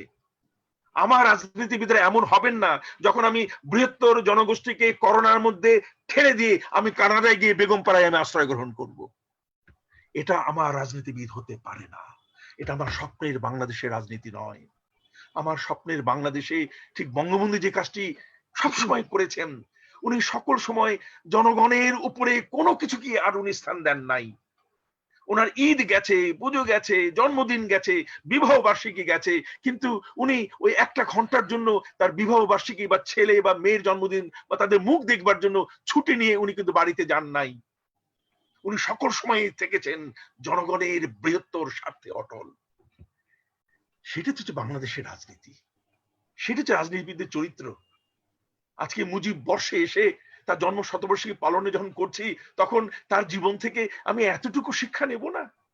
রাজনীতি হবে শুধুমাত্র আমার আরাম, আয়েশ এবং অর্থ উপার্জনের পন্থা? এটা হতে পারে না স্বপ্নের বাংলাদেশে। এটা পরিত্যাজ্য, এটা অগ্রহণযোগ্য, এটি নিন্দনীয়। আমার বাংলাদেশে, আমার স্বপ্নের বাংলাদেশে, সোনার বাংলাদেশে, বঙ্গবন্ধুর বাংলাদেশে, মুক্তিযুদ্ধের বাংলাদেশে আমাদের এগুলো থেকে সাবধান থাকতে হবে। আমার বাংলাদেশ, আমার স্বপ্নের বাংলাদেশে এমন একটা দেশ যেখানে দুর্নীতিকে মানুষ ঘৃণা ভরে প্রত্যাখ্যান করবে। দুর্নীতি ইন হোয়াট এভার ফর্ম, দুর্নীতি ইন হোয়াট এভার নেম, এটা কোন রকম এর স্থান থাকতে পারে না আমার স্বপ্নের বাংলাদেশে। ঝেঁটিয়ে বিদায় করে দিতে হবে দুর্নীতিকে আমাদের জীবনের সকল ক্ষেত্র থেকে। আমার বাংলাদেশ, স্বপ্নের বাংলাদেশ এমন একটি বাংলাদেশ হবে যখন আমরা গাইব, এবং যখন প্রতিদিন গাই আমার সোনার বাংলা আমি তোমায় ভালোবাসি, তখন আমার বুকের ভেতর থেকে এই দেশটার প্রতি, এই মাটির প্রতি, এই মানুষের প্রতি আমার ভালোবাসা তখন উদ্গলিত হয়ে যাবে। যখন আমি গানটি গাইবো যে বাংলা আমি তোমায় ভালোবাসি, আমার দু চোখ বেয়ে তখন আনন্দের অশ্রু তখন ঝরতে থাকবে। কোনো দুঃখের অশ্রু নয়, এটা বেদনার কোনো অশ্রু নয়, আমার দেশপ্রেমের অশ্রু, আমার ভালোবাসার অশ্রু, আমার দুর্বলতার অশ্রু। আমার একমাত্র প্রিয় এই যে রাষ্ট্র বাংলাদেশ, সেই রাষ্ট্রকে আমি পেয়েছি, এই রাষ্ট্রকে আমি পুজো করি, এই রাষ্ট্র আমার সামনে, এই রাষ্ট্রকে আমার ধ্যান জ্ঞান মনে করেছি, তাই রাষ্ট্রকে গুণগান যখন গাইছি তখন আমার চোখ দিয়ে তো আনন্দের অশ্রু ঝরবেই। এবং আনন্দের অশ্রু তখনই ঝরে যখন এই দেশটাকে আমি ভালোবাসি, কেননা আমিও জানি এই দেশটি আমাকে ভালোবাসে। এই পারস্পরিক ভালোবাসার জায়গাটা আমাকে তো দেখতে হবে। এই পারস্পরিক ভালোবাসার জায়গাটাকে আরো দৃঢ় করতে হবে।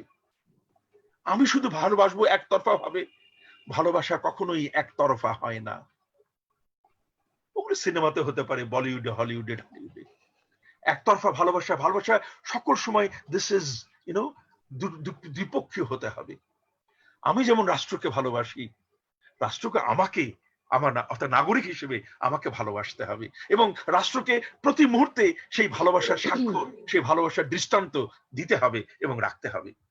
এখানে আমার নাগরিক এবং রাষ্ট্রের ভিতরে আমার স্বপ্নের যে রাষ্ট্র, আমার স্বপ্নের যে বাংলাদেশ, সেই বাংলাদেশের সঙ্গে আমার নাগরিকের এইরকম একটা সুসম্পর্ক, পারস্পরিক সম্পর্ক থাকতে হবে, এবং সেটি যেন আমরা উভয়ই যেন উপলব্ধি করতে পারি, সেই জায়গাটা সেইভাবে প্রস্তুত রাখতে হবে। বর্তমানে যে বাংলাদেশ, আমি বারবার হয়তো আক্ষেপ করে বলেছি যে এটি তো আমার স্বপ্নের বাংলাদেশ নয়। অনেকবার বলেছি আমি যে এটি তো আমার স্বপ্নের বাংলাদেশ নয়। তাহলে আমার যে বর্তমানের যে বাংলাদেশ, এই বাংলাদেশকে নিয়ে কি একদমই আমি হতাশাগ্রস্ত হয়ে থাকবো, এবং এখানে কি আমার গর্বের কোনো জায়গা নেই? যে যে রাষ্ট্রটি আছে, মুক্তিযোদ্ধাদের যে দান, আমার জাতির জনকের যে দান, যে উপহার, সেই উপহারটাকে কি আমরা তুচ্ছ তাচ্ছিল্য করে, কিছু ত্রুটি আছে, হয়তো চেহারাটা একটু বিবর্ণ হয়ে গেছে, তাই কি আমি একে একদম ত্যায্য করে দেব? না, আমার তো মনে হয় যে আমরা সকল সময় আশায় আমরা বাঁধি ঘর, এবং এই আশার জায়গাটা শুধু আশা নিয়ে নয়, আমার তো এমন বাংলাদেশে আজকে এসেছি যেখানে আমার গর্ব করবার অনেক কিছুই আছে, শুধু গর্বের জায়গাগুলো একদম ছোট নয়। সুতরাং আমরা যখনই এই চ্যালেঞ্জ গুলোর কথা বলছি, যখন আমি একটু অন্যদিকে বিচ্যুত হয়ে গেছে রাষ্ট্র তার পথ থেকে, সেই বিচ্যুতি থেকে আবার রাষ্ট্রকে আমি আমার ঠিক পথে যখন নিয়ে আসব, তখন যে যে ক্ষেত্রে আমরা গর্বের দাবিদার, যে যে ক্ষেত্রে আমাদের উজ্জ্বলতার স্বাক্ষর আমরা রেখেছি, সেটা বলতে আমার দ্বিধা হবে কেন? সেটি বলতে তো কোনো দ্বিধা নেই। তাই যখন এককালে ওই আমাদের স্বাধীনতার পর মার্কিন যুক্তরাষ্ট্রের secretary of state Henry Kissinger, উনি যখন তুচ্ছ তাচ্ছিল্য করে বলেছিলেন যে বাংলাদেশ ইজ এ যে বটমলেস ব্যাস্কেট, তলাবিহীন ঝুড়ির একটা রাষ্ট্র, সেই তলাবিহীন ঝুড়ির রাষ্ট্রটা এমনই হয়ে গেল যে খোদ পাকিস্তানি একজন নামকরা সাংবাদিক, তিনি একদম টিভিতে পাবলিক অনুষ্ঠানে উনি বলছেন যে আরে ভাই তোমরা বাংলাদেশকে যাই বলো, আমি তো বলবো যে খোদা পাকিস্তান কো বাংলাদেশ বানা দো, যে হায় আল্লাহ তুমি পাকিস্তানকে অন্তকে বাংলাদেশ বানিয়ে দাও। কেন বাংলাদেশ পাকিস্তান থেকে এত এগিয়ে গেছে যে তারা এখন দুঃখ করছে, আহা আমি পাকিস্তান যদি বাংলাদেশের মতো হতে পারতাম। আরে বিরাট জায়গা, যে পাকিস্তানকে ত্যাগ করেছি, যে পাকিস্তানকে আমাকে শোষণ করেছে, যে পাকিস্তান আমাকে অত্যাচার করেছে, নির্যাতন করেছে, যাদেরকে আমরা খেদিয়ে দিয়েছি, এখন তাদের উপরে এই অবস্থা নিয়ে বলছি যে দেখো কেন আমরা স্বাধীনতা চেয়েছিলাম, তোমাদের অধীনে থাকলে পরাধীনতাই হতো আমার একমাত্র পরিচয়। এখন দেখো এই স্বাধীন বাংলাদেশে আমরা কতটা এগিয়ে গেছি যে তোমরা স্বপ্ন দেখছো বাংলাদেশ হবার। গর্বের জায়গা আমার। স্যার একটা প্রশ্ন এখন ছিল আপনার জন্য।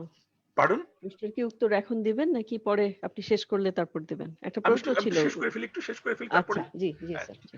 আমার আমার আমার আমার গর্ব করব কেন? কেন দেখুন যে বাংলাদেশে কি অবস্থা ছিল, আজকের বাংলাদেশে আমার নাগরিকের গড় আয়ু আমরা 73 করেছি। 73 ইয়ার্স। আরে 70 যখন আমি গড় আয়ু 73, তখন তো আমার মনে হয় যে তাহলে এখনো বোধহয় অত বয়স হয়নি।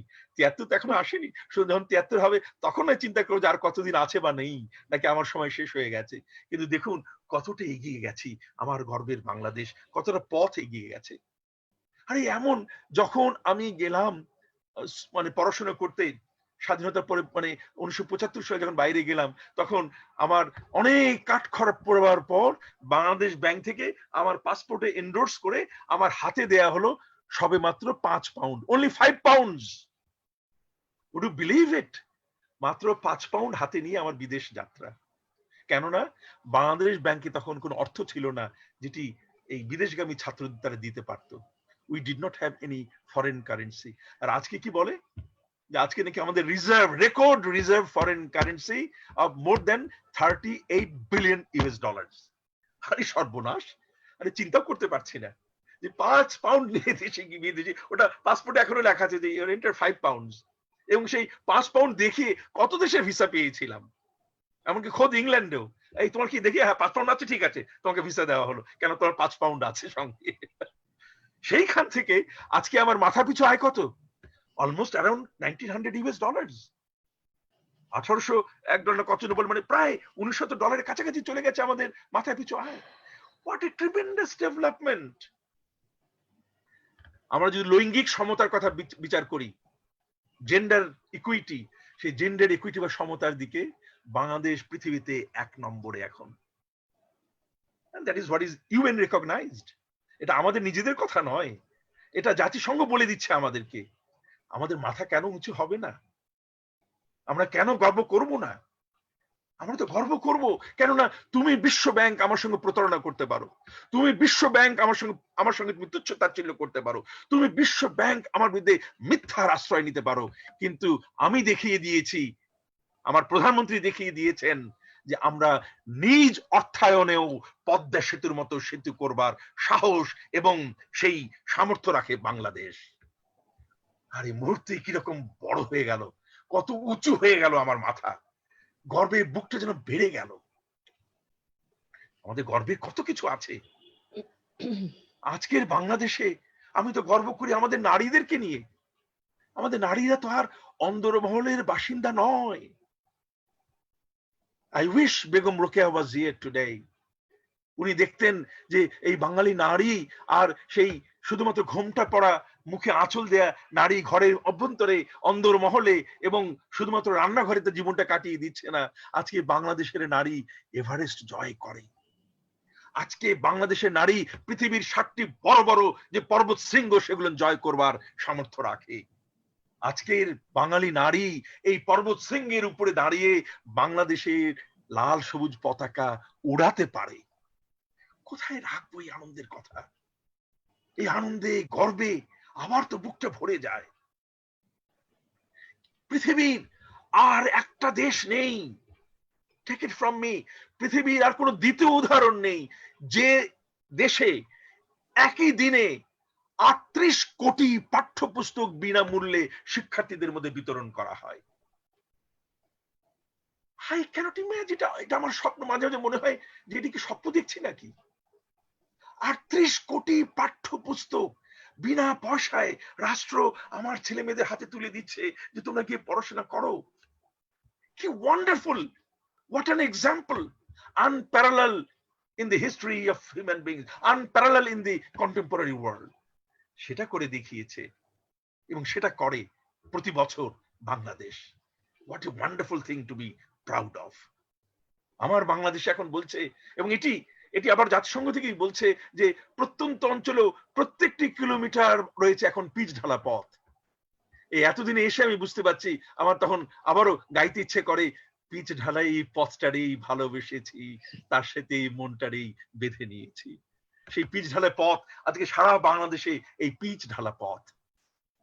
আমার তো মনে আছে ছোটবেলায় যখন গ্রামে বাড়ি যেতাম তখন গরু গাড়িতে চড়তে হতো, সেই এবড়ো থেবড়ো কাঁচা রাস্তা দিয়ে গরু গাড়ি চলেছে এবং এমন গরু গাড়ির সে শ্লথ গতি, তাই মাঝে মাঝে গাড়ি থেকে নেমে ওই গরু গাড়ির সঙ্গে হেঁটে হেঁটে চলছি। সেই পথ নেই আর। আমার সেই একই গ্রাম এখন straight from Dhaka you can drive to the village, একদম গাড়ি নিয়ে ড্রাইভ করে ইউ ক্যান গো। এমনকি আমার ওই একদম ওই গড্ড আমার ওই মানে গড্ড গ্রাম থেকে ওখান থেকে বাস সার্ভিস রয়েছে ঢাকা পর্যন্ত।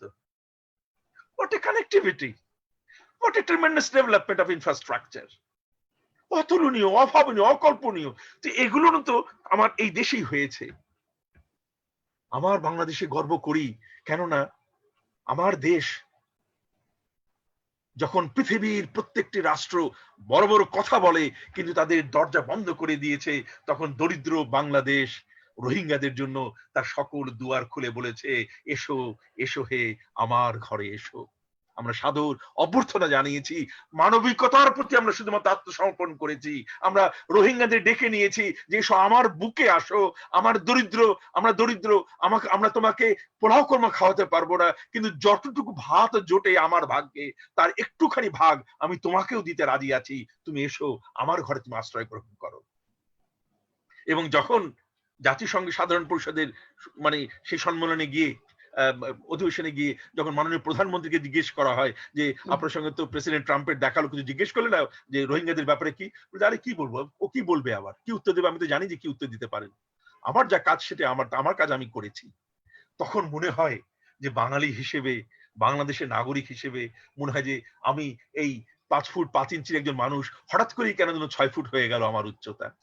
মুহূর্তের মধ্যে 6 ফুটে আমি বিশাল একটা উচ্চ লম্বা একজন মানুষ সেরকম একজন হয়ে গেলাম, শুধুমাত্র আমার মাননীয় প্রধানমন্ত্রীর একটি মানে জার্নালিস্ট মানে সাংবাদিকের প্রশ্নের একটা উত্তর দিয়ে উনি আমাদের জনগণের প্রত্যেকের গড় উচ্চতা উনি বাড়িয়ে দিলেন। কেন গর্ব করব না? What a tremendous achievement, what a thing to be proud of and to showcase to the outside world যে দেখো ইউরোপ, দেখো আমেরিকা, তোমরা তো মানবিকতার অনেক ভাড়ামো করেছো, কিন্তু যখন সময় এসছে তখন তোমাদের দুয়ার তোমরা বন্ধ করে দিয়েছো। আমার দুয়ারে এসো, আমার দুয়ার আমি খুলে দিয়েছি এবং দেখে যাও যে এটি সম্ভব একটা দরিদ্র রাষ্ট্রের পক্ষেও। তাহলে এই যে যদি এটি হতে পারে, তাহলে যে স্বপ্নের বাংলাদেশের কথা আমি বললাম সেই বাংলাদেশ কি সম্ভব নয়? আজকে তো আমি জানি যে আজকে যারা আমার এই কথাগুলো শুনছেন আপনারা, You know that 73% of the population of this country is now below the age of 29. মানে 29 বছরের নিচে আমাদের জনসংখ্যার 73% হচ্ছে 29 বছর। অর্থাৎ you are the people, you are future, you are Bangladesh. সুতরাং এই যে আমি যে কথাগুলো বলেছি, এই কথাগুলো যদি আপনাদের মনে যদি এতটুকু যদি রেখাপাত করে থাকে, যদি মনে করে থাকেন যে I did talk some sense and not all of it is nonsense, যদি if it is even some kernel of sense is there, যদি এতটুকু কিছু থেকে থাকে, তাহলে আমার বিশ্বাস এই যে বিরাট জনগোষ্ঠী 73% under the age of 29, you are my future, you are my Bangladesh, you are my Bangladesh in my dreams. আপনারাই হচ্ছেন আমার স্বপ্নের বাংলাদেশ, আপনারাই হচ্ছেন আমার বাংলাদেশ, আমার যেটাকে আমি বলি যে মুক্তিযুদ্ধের বাংলাদেশ। তাই আমি একদম শেষে এসে একটা কথা বলবো, সেটা হচ্ছে যে এই বাংলাদেশে কিন্তু সোনার মানুষ কিন্তু আছে। বঙ্গবন্ধু কিন্তু বলেছিলেন যে আমার আছে মাটি, আমার আছে মানুষ।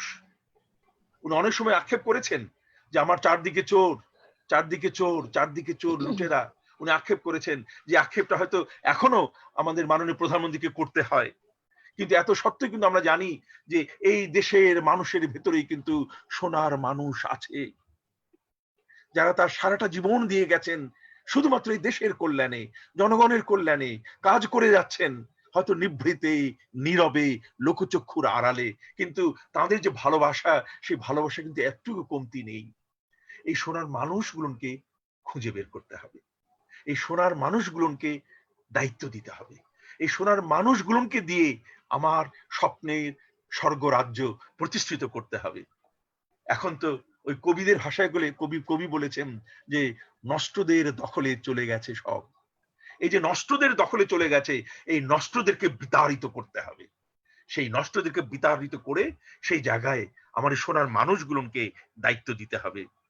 এবং এই যখনই এই আমরা এই নষ্টদেরকে নির্বাসনে পাঠিয়ে দিয়ে এই সোনার মানুষগুলোকে যদি দায়িত্ব দিতে পারি, আজকে যে তারুণ্য, এই তারুণ্য যদি তাদের হৃদয়ে ধারণ করে যে আমার পরিচয় হচ্ছে বাংলাদেশ, আমার পরিচয় হচ্ছে এই মাটি, আমার পরিচয় হচ্ছে লাল সবুজের এই পতাকা, তাহলে কিন্তু শুধুমাত্র যে আমি বিদেশে যাব এবং বিদেশেই আমার সারাটা জীবন কাটিয়ে দেব, সেই সুযোগের অপেক্ষা কিন্তু করতে হবে না।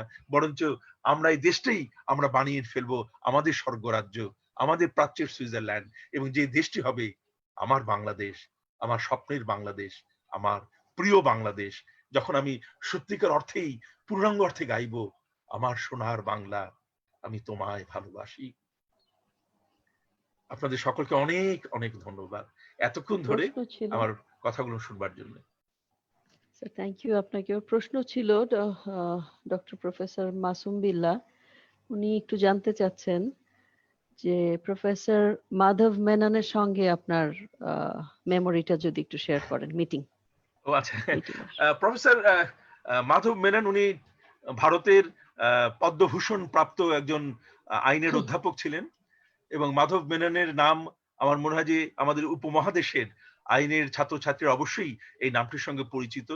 He himself was an institution, এবং আমার মানে এই ক্ষুদ্র জীবনে আমার খুবই সৌভাগ্য হয়েছিল তার সঙ্গে একটা ঘনিষ্ঠ সম্পর্ক স্থাপন করে প্রতিষ্ঠা হবে।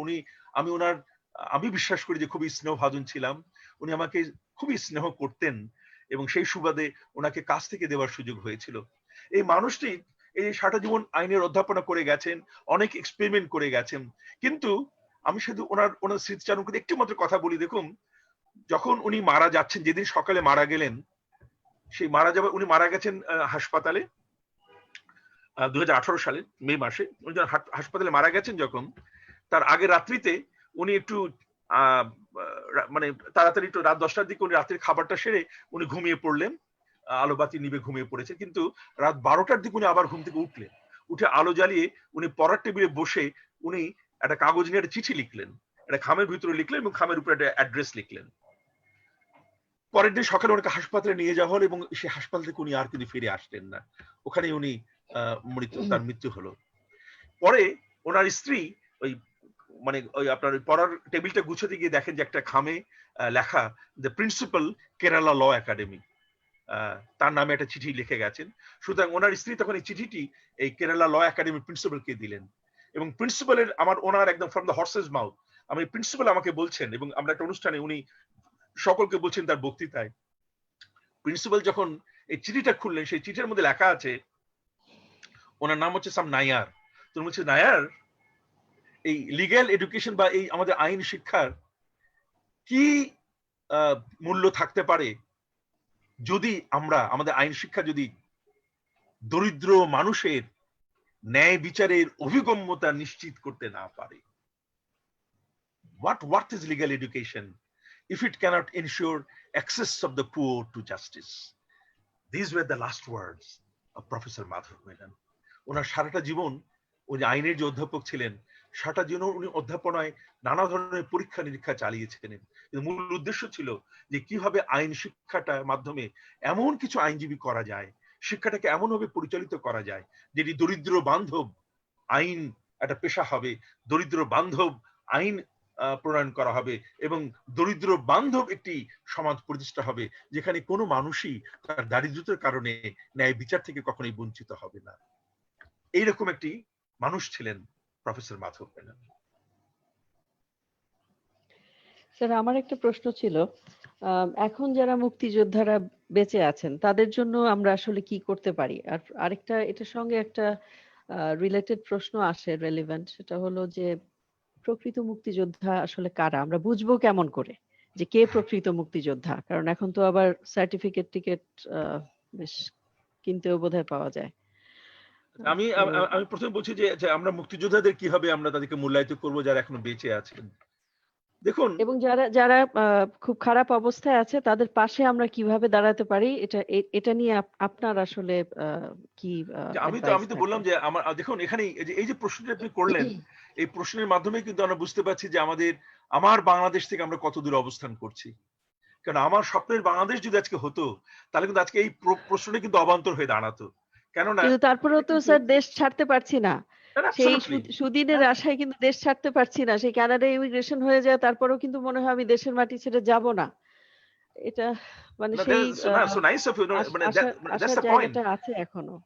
না Sharmin, I agree with you, that's the point যে আমাদের এই যে বিচ্যুতি আছে, আমাদের অনেক খেদোক্তি আছে, আমাদের অনেক হতাশার জায়গা আছে, এতদূর সত্ত্বেও কিন্তু আমি বলছি যে এই যে মুক্তিযোদ্ধাদের করবার, তাদের জন্য কিছু করার দায়িত্ব কিন্তু এটা কিন্তু not from an individual perspective, এটা কিন্তু ব্যক্তিগত পর্যায় থেকে হওয়ার কথা নয়। এটা হচ্ছে আমাদের রাষ্ট্র হিসেবে বাংলাদেশের দায়িত্ব তাদের দেখভাল করা। এবং কিভাবে এটা তো মুক্তিযুদ্ধ, আমার স্বাধীনতা। দেখুন, দ্বিতীয় বিশ্বযুদ্ধে যারা যুদ্ধ করেছে সোভিয়েত ইউনিয়নে, এবং যারা এখন মনে করুন বর্তমান রাশিয়াতে আছে বা ইউক্রেইনে আছে বা অন্যান্য রাষ্ট্র যারা যুদ্ধ করেছিল যখন সোভিয়েত ইউনিয়নে যারা ছিল, এবং তারা যেখানে যারা জীবিত যোদ্ধারা এখনো আছে, আপনি জানেন যে দ্বিতীয় বিশ্বযুদ্ধের পর থেকে যারা যুদ্ধ করুন, যাদেরকে বলা হয় দ্য ভেটারেন্স অফ ওয়ার, এই ভেটারেন্স অফ ওয়ারদের জন্য আপনি বিমানে যান, রেলে যান, বাসে যান, সব ফ্রি। হাসপাতালে চিকিৎসা সব ফ্রি। আপনার স্পেশাল আপনার পেনশন এবং remuneration because you are a veteran of war. সুতরাং আপনার জন্য রাষ্ট্র কর্তৃক সবকিছু দিয়েছে তারা, সে একই ব্যবস্থা কেন আমরা করতে পারবো না? আমাদের কত মুক্তিযোদ্ধা এখন জীবিত রয়েছেন, কিন্তু এদের সম্পূর্ণ দেখভাল করবার দায়িত্ব তো রাষ্ট্রকে নিয়ে নেওয়া উচিত। আমার মুক্তিযোদ্ধা মন্ত্রণালয়ের কাজ কিন্তু মুক্তিযোদ্ধা সার্টিফিকেট বিক্রি করা নয়, এবং আমার মুক্তিযোদ্ধাদের তালিকা করার আমি জানি না যে কতবার এই প্রক্রিয়া শুরু করা হয় এবং বারবার নতুন করে করা হয়, এটা কোন রকম ধারাবাহিকতা রাখা হয় না।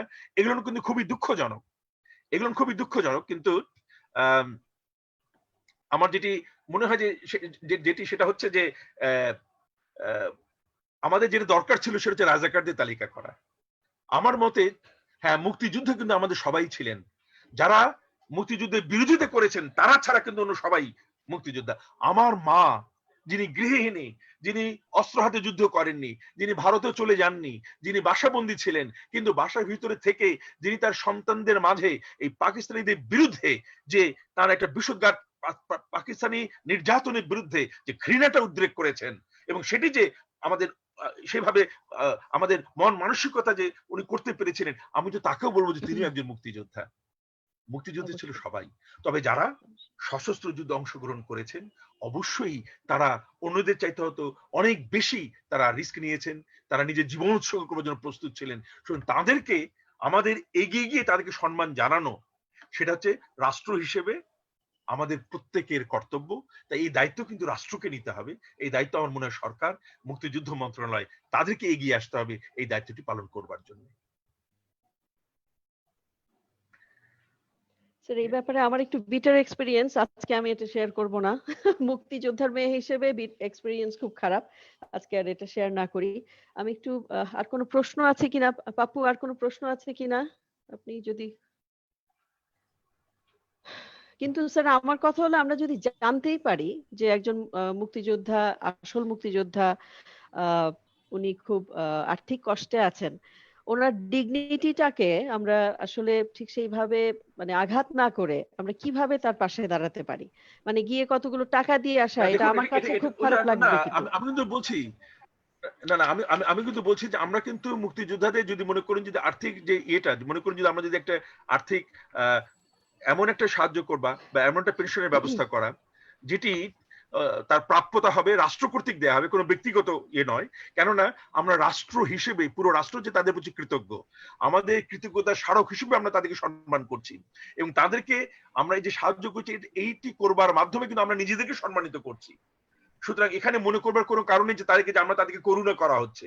এটাই হচ্ছে কথা যে যখনই আমরা কেউ করুণা করি, যখন মাননীয় প্রধানমন্ত্রী বা কোনো প্রেসিডেন্ট বা কেউ মন্ত্রণালয় তাদের ডেকে যদি একটা শুধু উপহার দেয়, সেটা হচ্ছে অনেকটা করুণার মতো আর কি।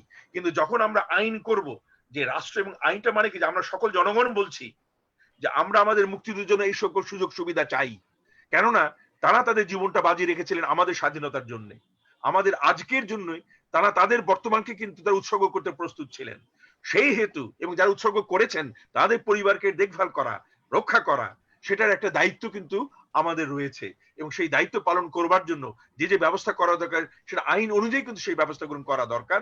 এগুলো কিন্তু নট অন সেক্টর যে আমি করলাম এখন করলাম ওই আইসোলেটেড স্পরাডিক, এখন করলাম কাল নয় পশু করবো, খালি ঈদের সময় করবো, খালি পুজোর সময় করবো, অন্য সময় না। নো, এটা না। এটা হচ্ছে একদম পুরো তাদের জীবদ্দশায়, তাদের জীবদ্দশায় পুরোটা সময় তাদের প্রতি আমাদের আইন অনুযায়ী তাদের দেখভাল এবং সম্পূর্ণরূপে তাদের দেখভালের দায়িত্ব থাকবে হচ্ছে তাদের আবাসন, তাদের চিকিৎসা, তাদের দৈনন্দিন জীবনযাপন, সবকিছুর একটা মানে আমি স্বাচ্ছন্দ্য জীবনযাপন যেন করতে পারেন সেরকম একটা ব্যবস্থা করে দেওয়াটা আমাদের রাষ্ট্রের দায়িত্ব। যদিও তো সেই যদিও আমি জানি যে মুক্তিযোদ্ধারা কিন্তু কখনোই কোনো কিছু পাবেন এই প্রত্যাশায় কেউ মুক্তিযুদ্ধ করেন নাই, আমি কিন্তু এটা দৃঢ়ভাবে বিশ্বাস করি। সুতরাং তারা কিন্তু কখনোই কিছু চাইবেন না, বরঞ্চ তারা চান না। এদেশে সবসময় সবাই কিছু চেয়েছে, যাদের আছে তারাই প্রণোদনা চায়, যাদের বেশি আছে তারা বেশি প্রণোদনা চায় এবং প্রণোদনা কিন্তু যাদের জন্য প্রাপ্য তারা পায় না। আমাদের মুক্তিযোদ্ধা কিন্তু কোনো প্রণোদনা চান নাই, তারা কোনো কিছুই বাড়তি চান নাই। আমাদেরই উচিত ছিল, যেটা আমরা, এটা আমাদের ব্যর্থতা যে আমরা তাদেরকে যথাযথ সম্মান প্রদর্শন করতে পারি নাই। যদি এখনো সময় থাকে যারা আছেন অন্তত পক্ষে আর যেন আক্ষেপ করতে না হয় সেই ব্যবস্থাগুলো গ্রহণ করা বোধহয় আমাদের উচিত হবে। স্যার সেটা কবে হবে অতদিন যদি বেঁচে না থাকি?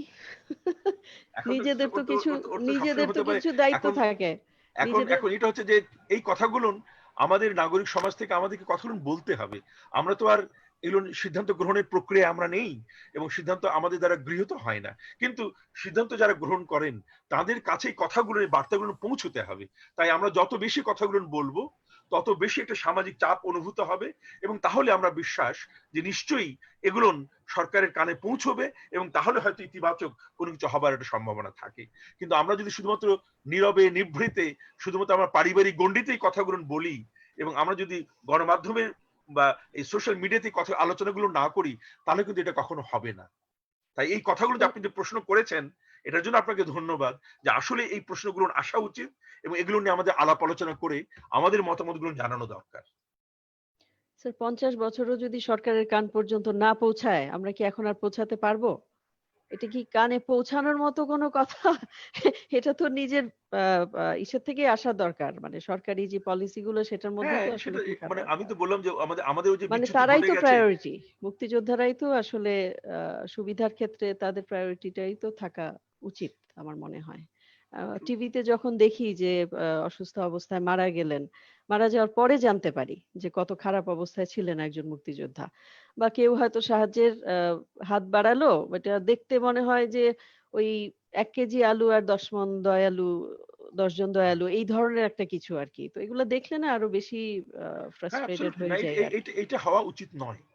মানে আমি ওটাই বলছি যে এখানে আমাদের রাষ্ট্রীয় তরফ থেকে তাদের একটা ব্যবস্থাপনা দেখভালের ব্যবস্থাটা করা উচিত ছিল। যে না হয়ে থাকে এখনো করা উচিত, এবং ওই নামমাত্র একটা ভাতা দেওয়া, মুক্তিযোদ্ধার নামমাত্র ভাতা, এটা দ্যাট ইজ নট এনাফ। তাদের মর্যাদা সম্পন্ন জীবন যাপনের জন্য সেই ব্যবস্থাটা রাষ্ট্রের কাঁধে নেওয়াটা উচিত। এটা আমি মনে করি। রাষ্ট্র অনেক খরচ করেন এবং রাষ্ট্রের আমাদের সামর্থ্য অনেক বৃদ্ধি পেয়েছে এখন। সুতরাং এটা গুটি কয়েক মুক্তিযোদ্ধা যারা জীবিত রয়েছেন বা যারা একদম দারিদ্র পীড়িত মুক্তিযোদ্ধার পরিবার, তাদেরকে সাহায্য করবার ক্ষমতা বর্তমানে আমাদের বাংলাদেশে রয়েছে বলে আমি দৃঢ়ভাবে বিশ্বাস করি। দেখা যাক কি হয়। So, প্রশ্ন ছিল, মাসুম বিল্লাহ ভাই জানতে চেয়েছিলেন জাতীয় মানবাধিকার কমিশনের চেয়ারম্যান থাকাকালীন সময়ে আপনার সবচেয়ে আনন্দের ও সংক্ষিপ্ত করা মুহূর্তের কথা। আম,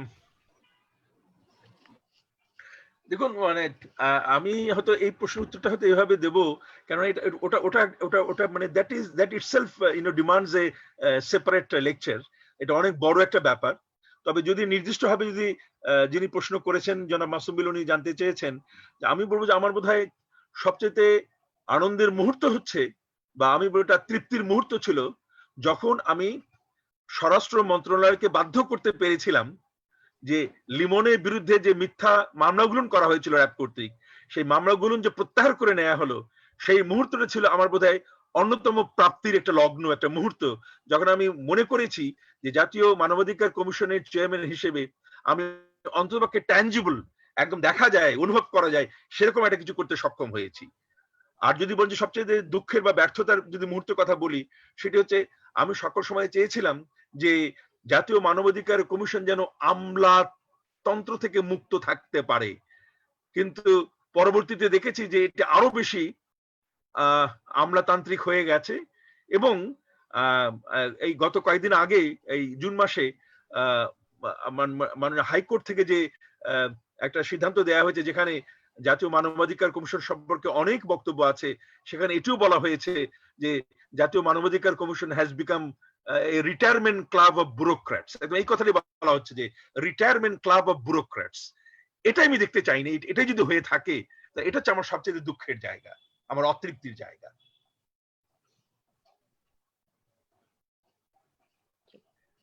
Yes, Pappu, anything else? Pappu আর কোনো ধন্যবাদ স্যার, প্রশ্ন আমাদের আছে? সাথে আপনার স্বপ্নের বাংলাদেশের বৈশিষ্ট্য ও আপনার শৈশব কৈশোরের স্মৃতিচারণা করার জন্য, আপনার মূল্যবান সময় দিয়ে আমাদের উৎসাহিত করার জন্য আপনাকে ধন্যবাদ জ্ঞাপন করছি এবং অশেষ কৃতজ্ঞতা প্রকাশ করছি। সেই সাথে বৈষম্যতাহীন, দারিদ্রতাবিহীন, সাম্যময়, সুস্থ সবল ও দুর্নীতিমুক্ত স্বপ্নের বাংলাদেশের প্রত্যাশায় শেষ করছি আজকের এই সেশন। ধন্যবাদ স্যার, অনেক সুস্থ আপনাদেরকে থ্যাংক ইউ থাকবেন। আবারও স্যার। অনেক অনেক ধন্যবাদ। Sports for hope and independence শ্রীকে, বিশেষ করে শারমিন এবং পাপ্পু, আপনাদের উভয়কে আমাকে আমন্ত্রণ জানানোর জন্য, এই সুযোগটি করে দেওয়ার জন্য, এবং যারা দর্শক শ্রোতা ছিলেন, আপনাদের সবার প্রতি আমার শুভেচ্ছা, কৃতজ্ঞতা, এবং আপনারা সকলে ভালো থাকবেন। এই দুর্যোগপূর্ণ সময়ে আমাদের প্রত্যেকের প্রতি ভালো থাকা এবং একে অপরের যত্ন নেওয়া, এই দায়িত্বটি আমাদের বোধহয় পালন করতে হবে। আপনাদের সকলের প্রতি আবার শুভেচ্ছা এবং এই আহ্বান জানিয়ে আজকের মতো আমি আপনাদের কাছ থেকে বিদায় নিচ্ছি। আপনাদের সকলের মঙ্গল হোক। Thank you sir. আপনিও ভালো থাকবেন।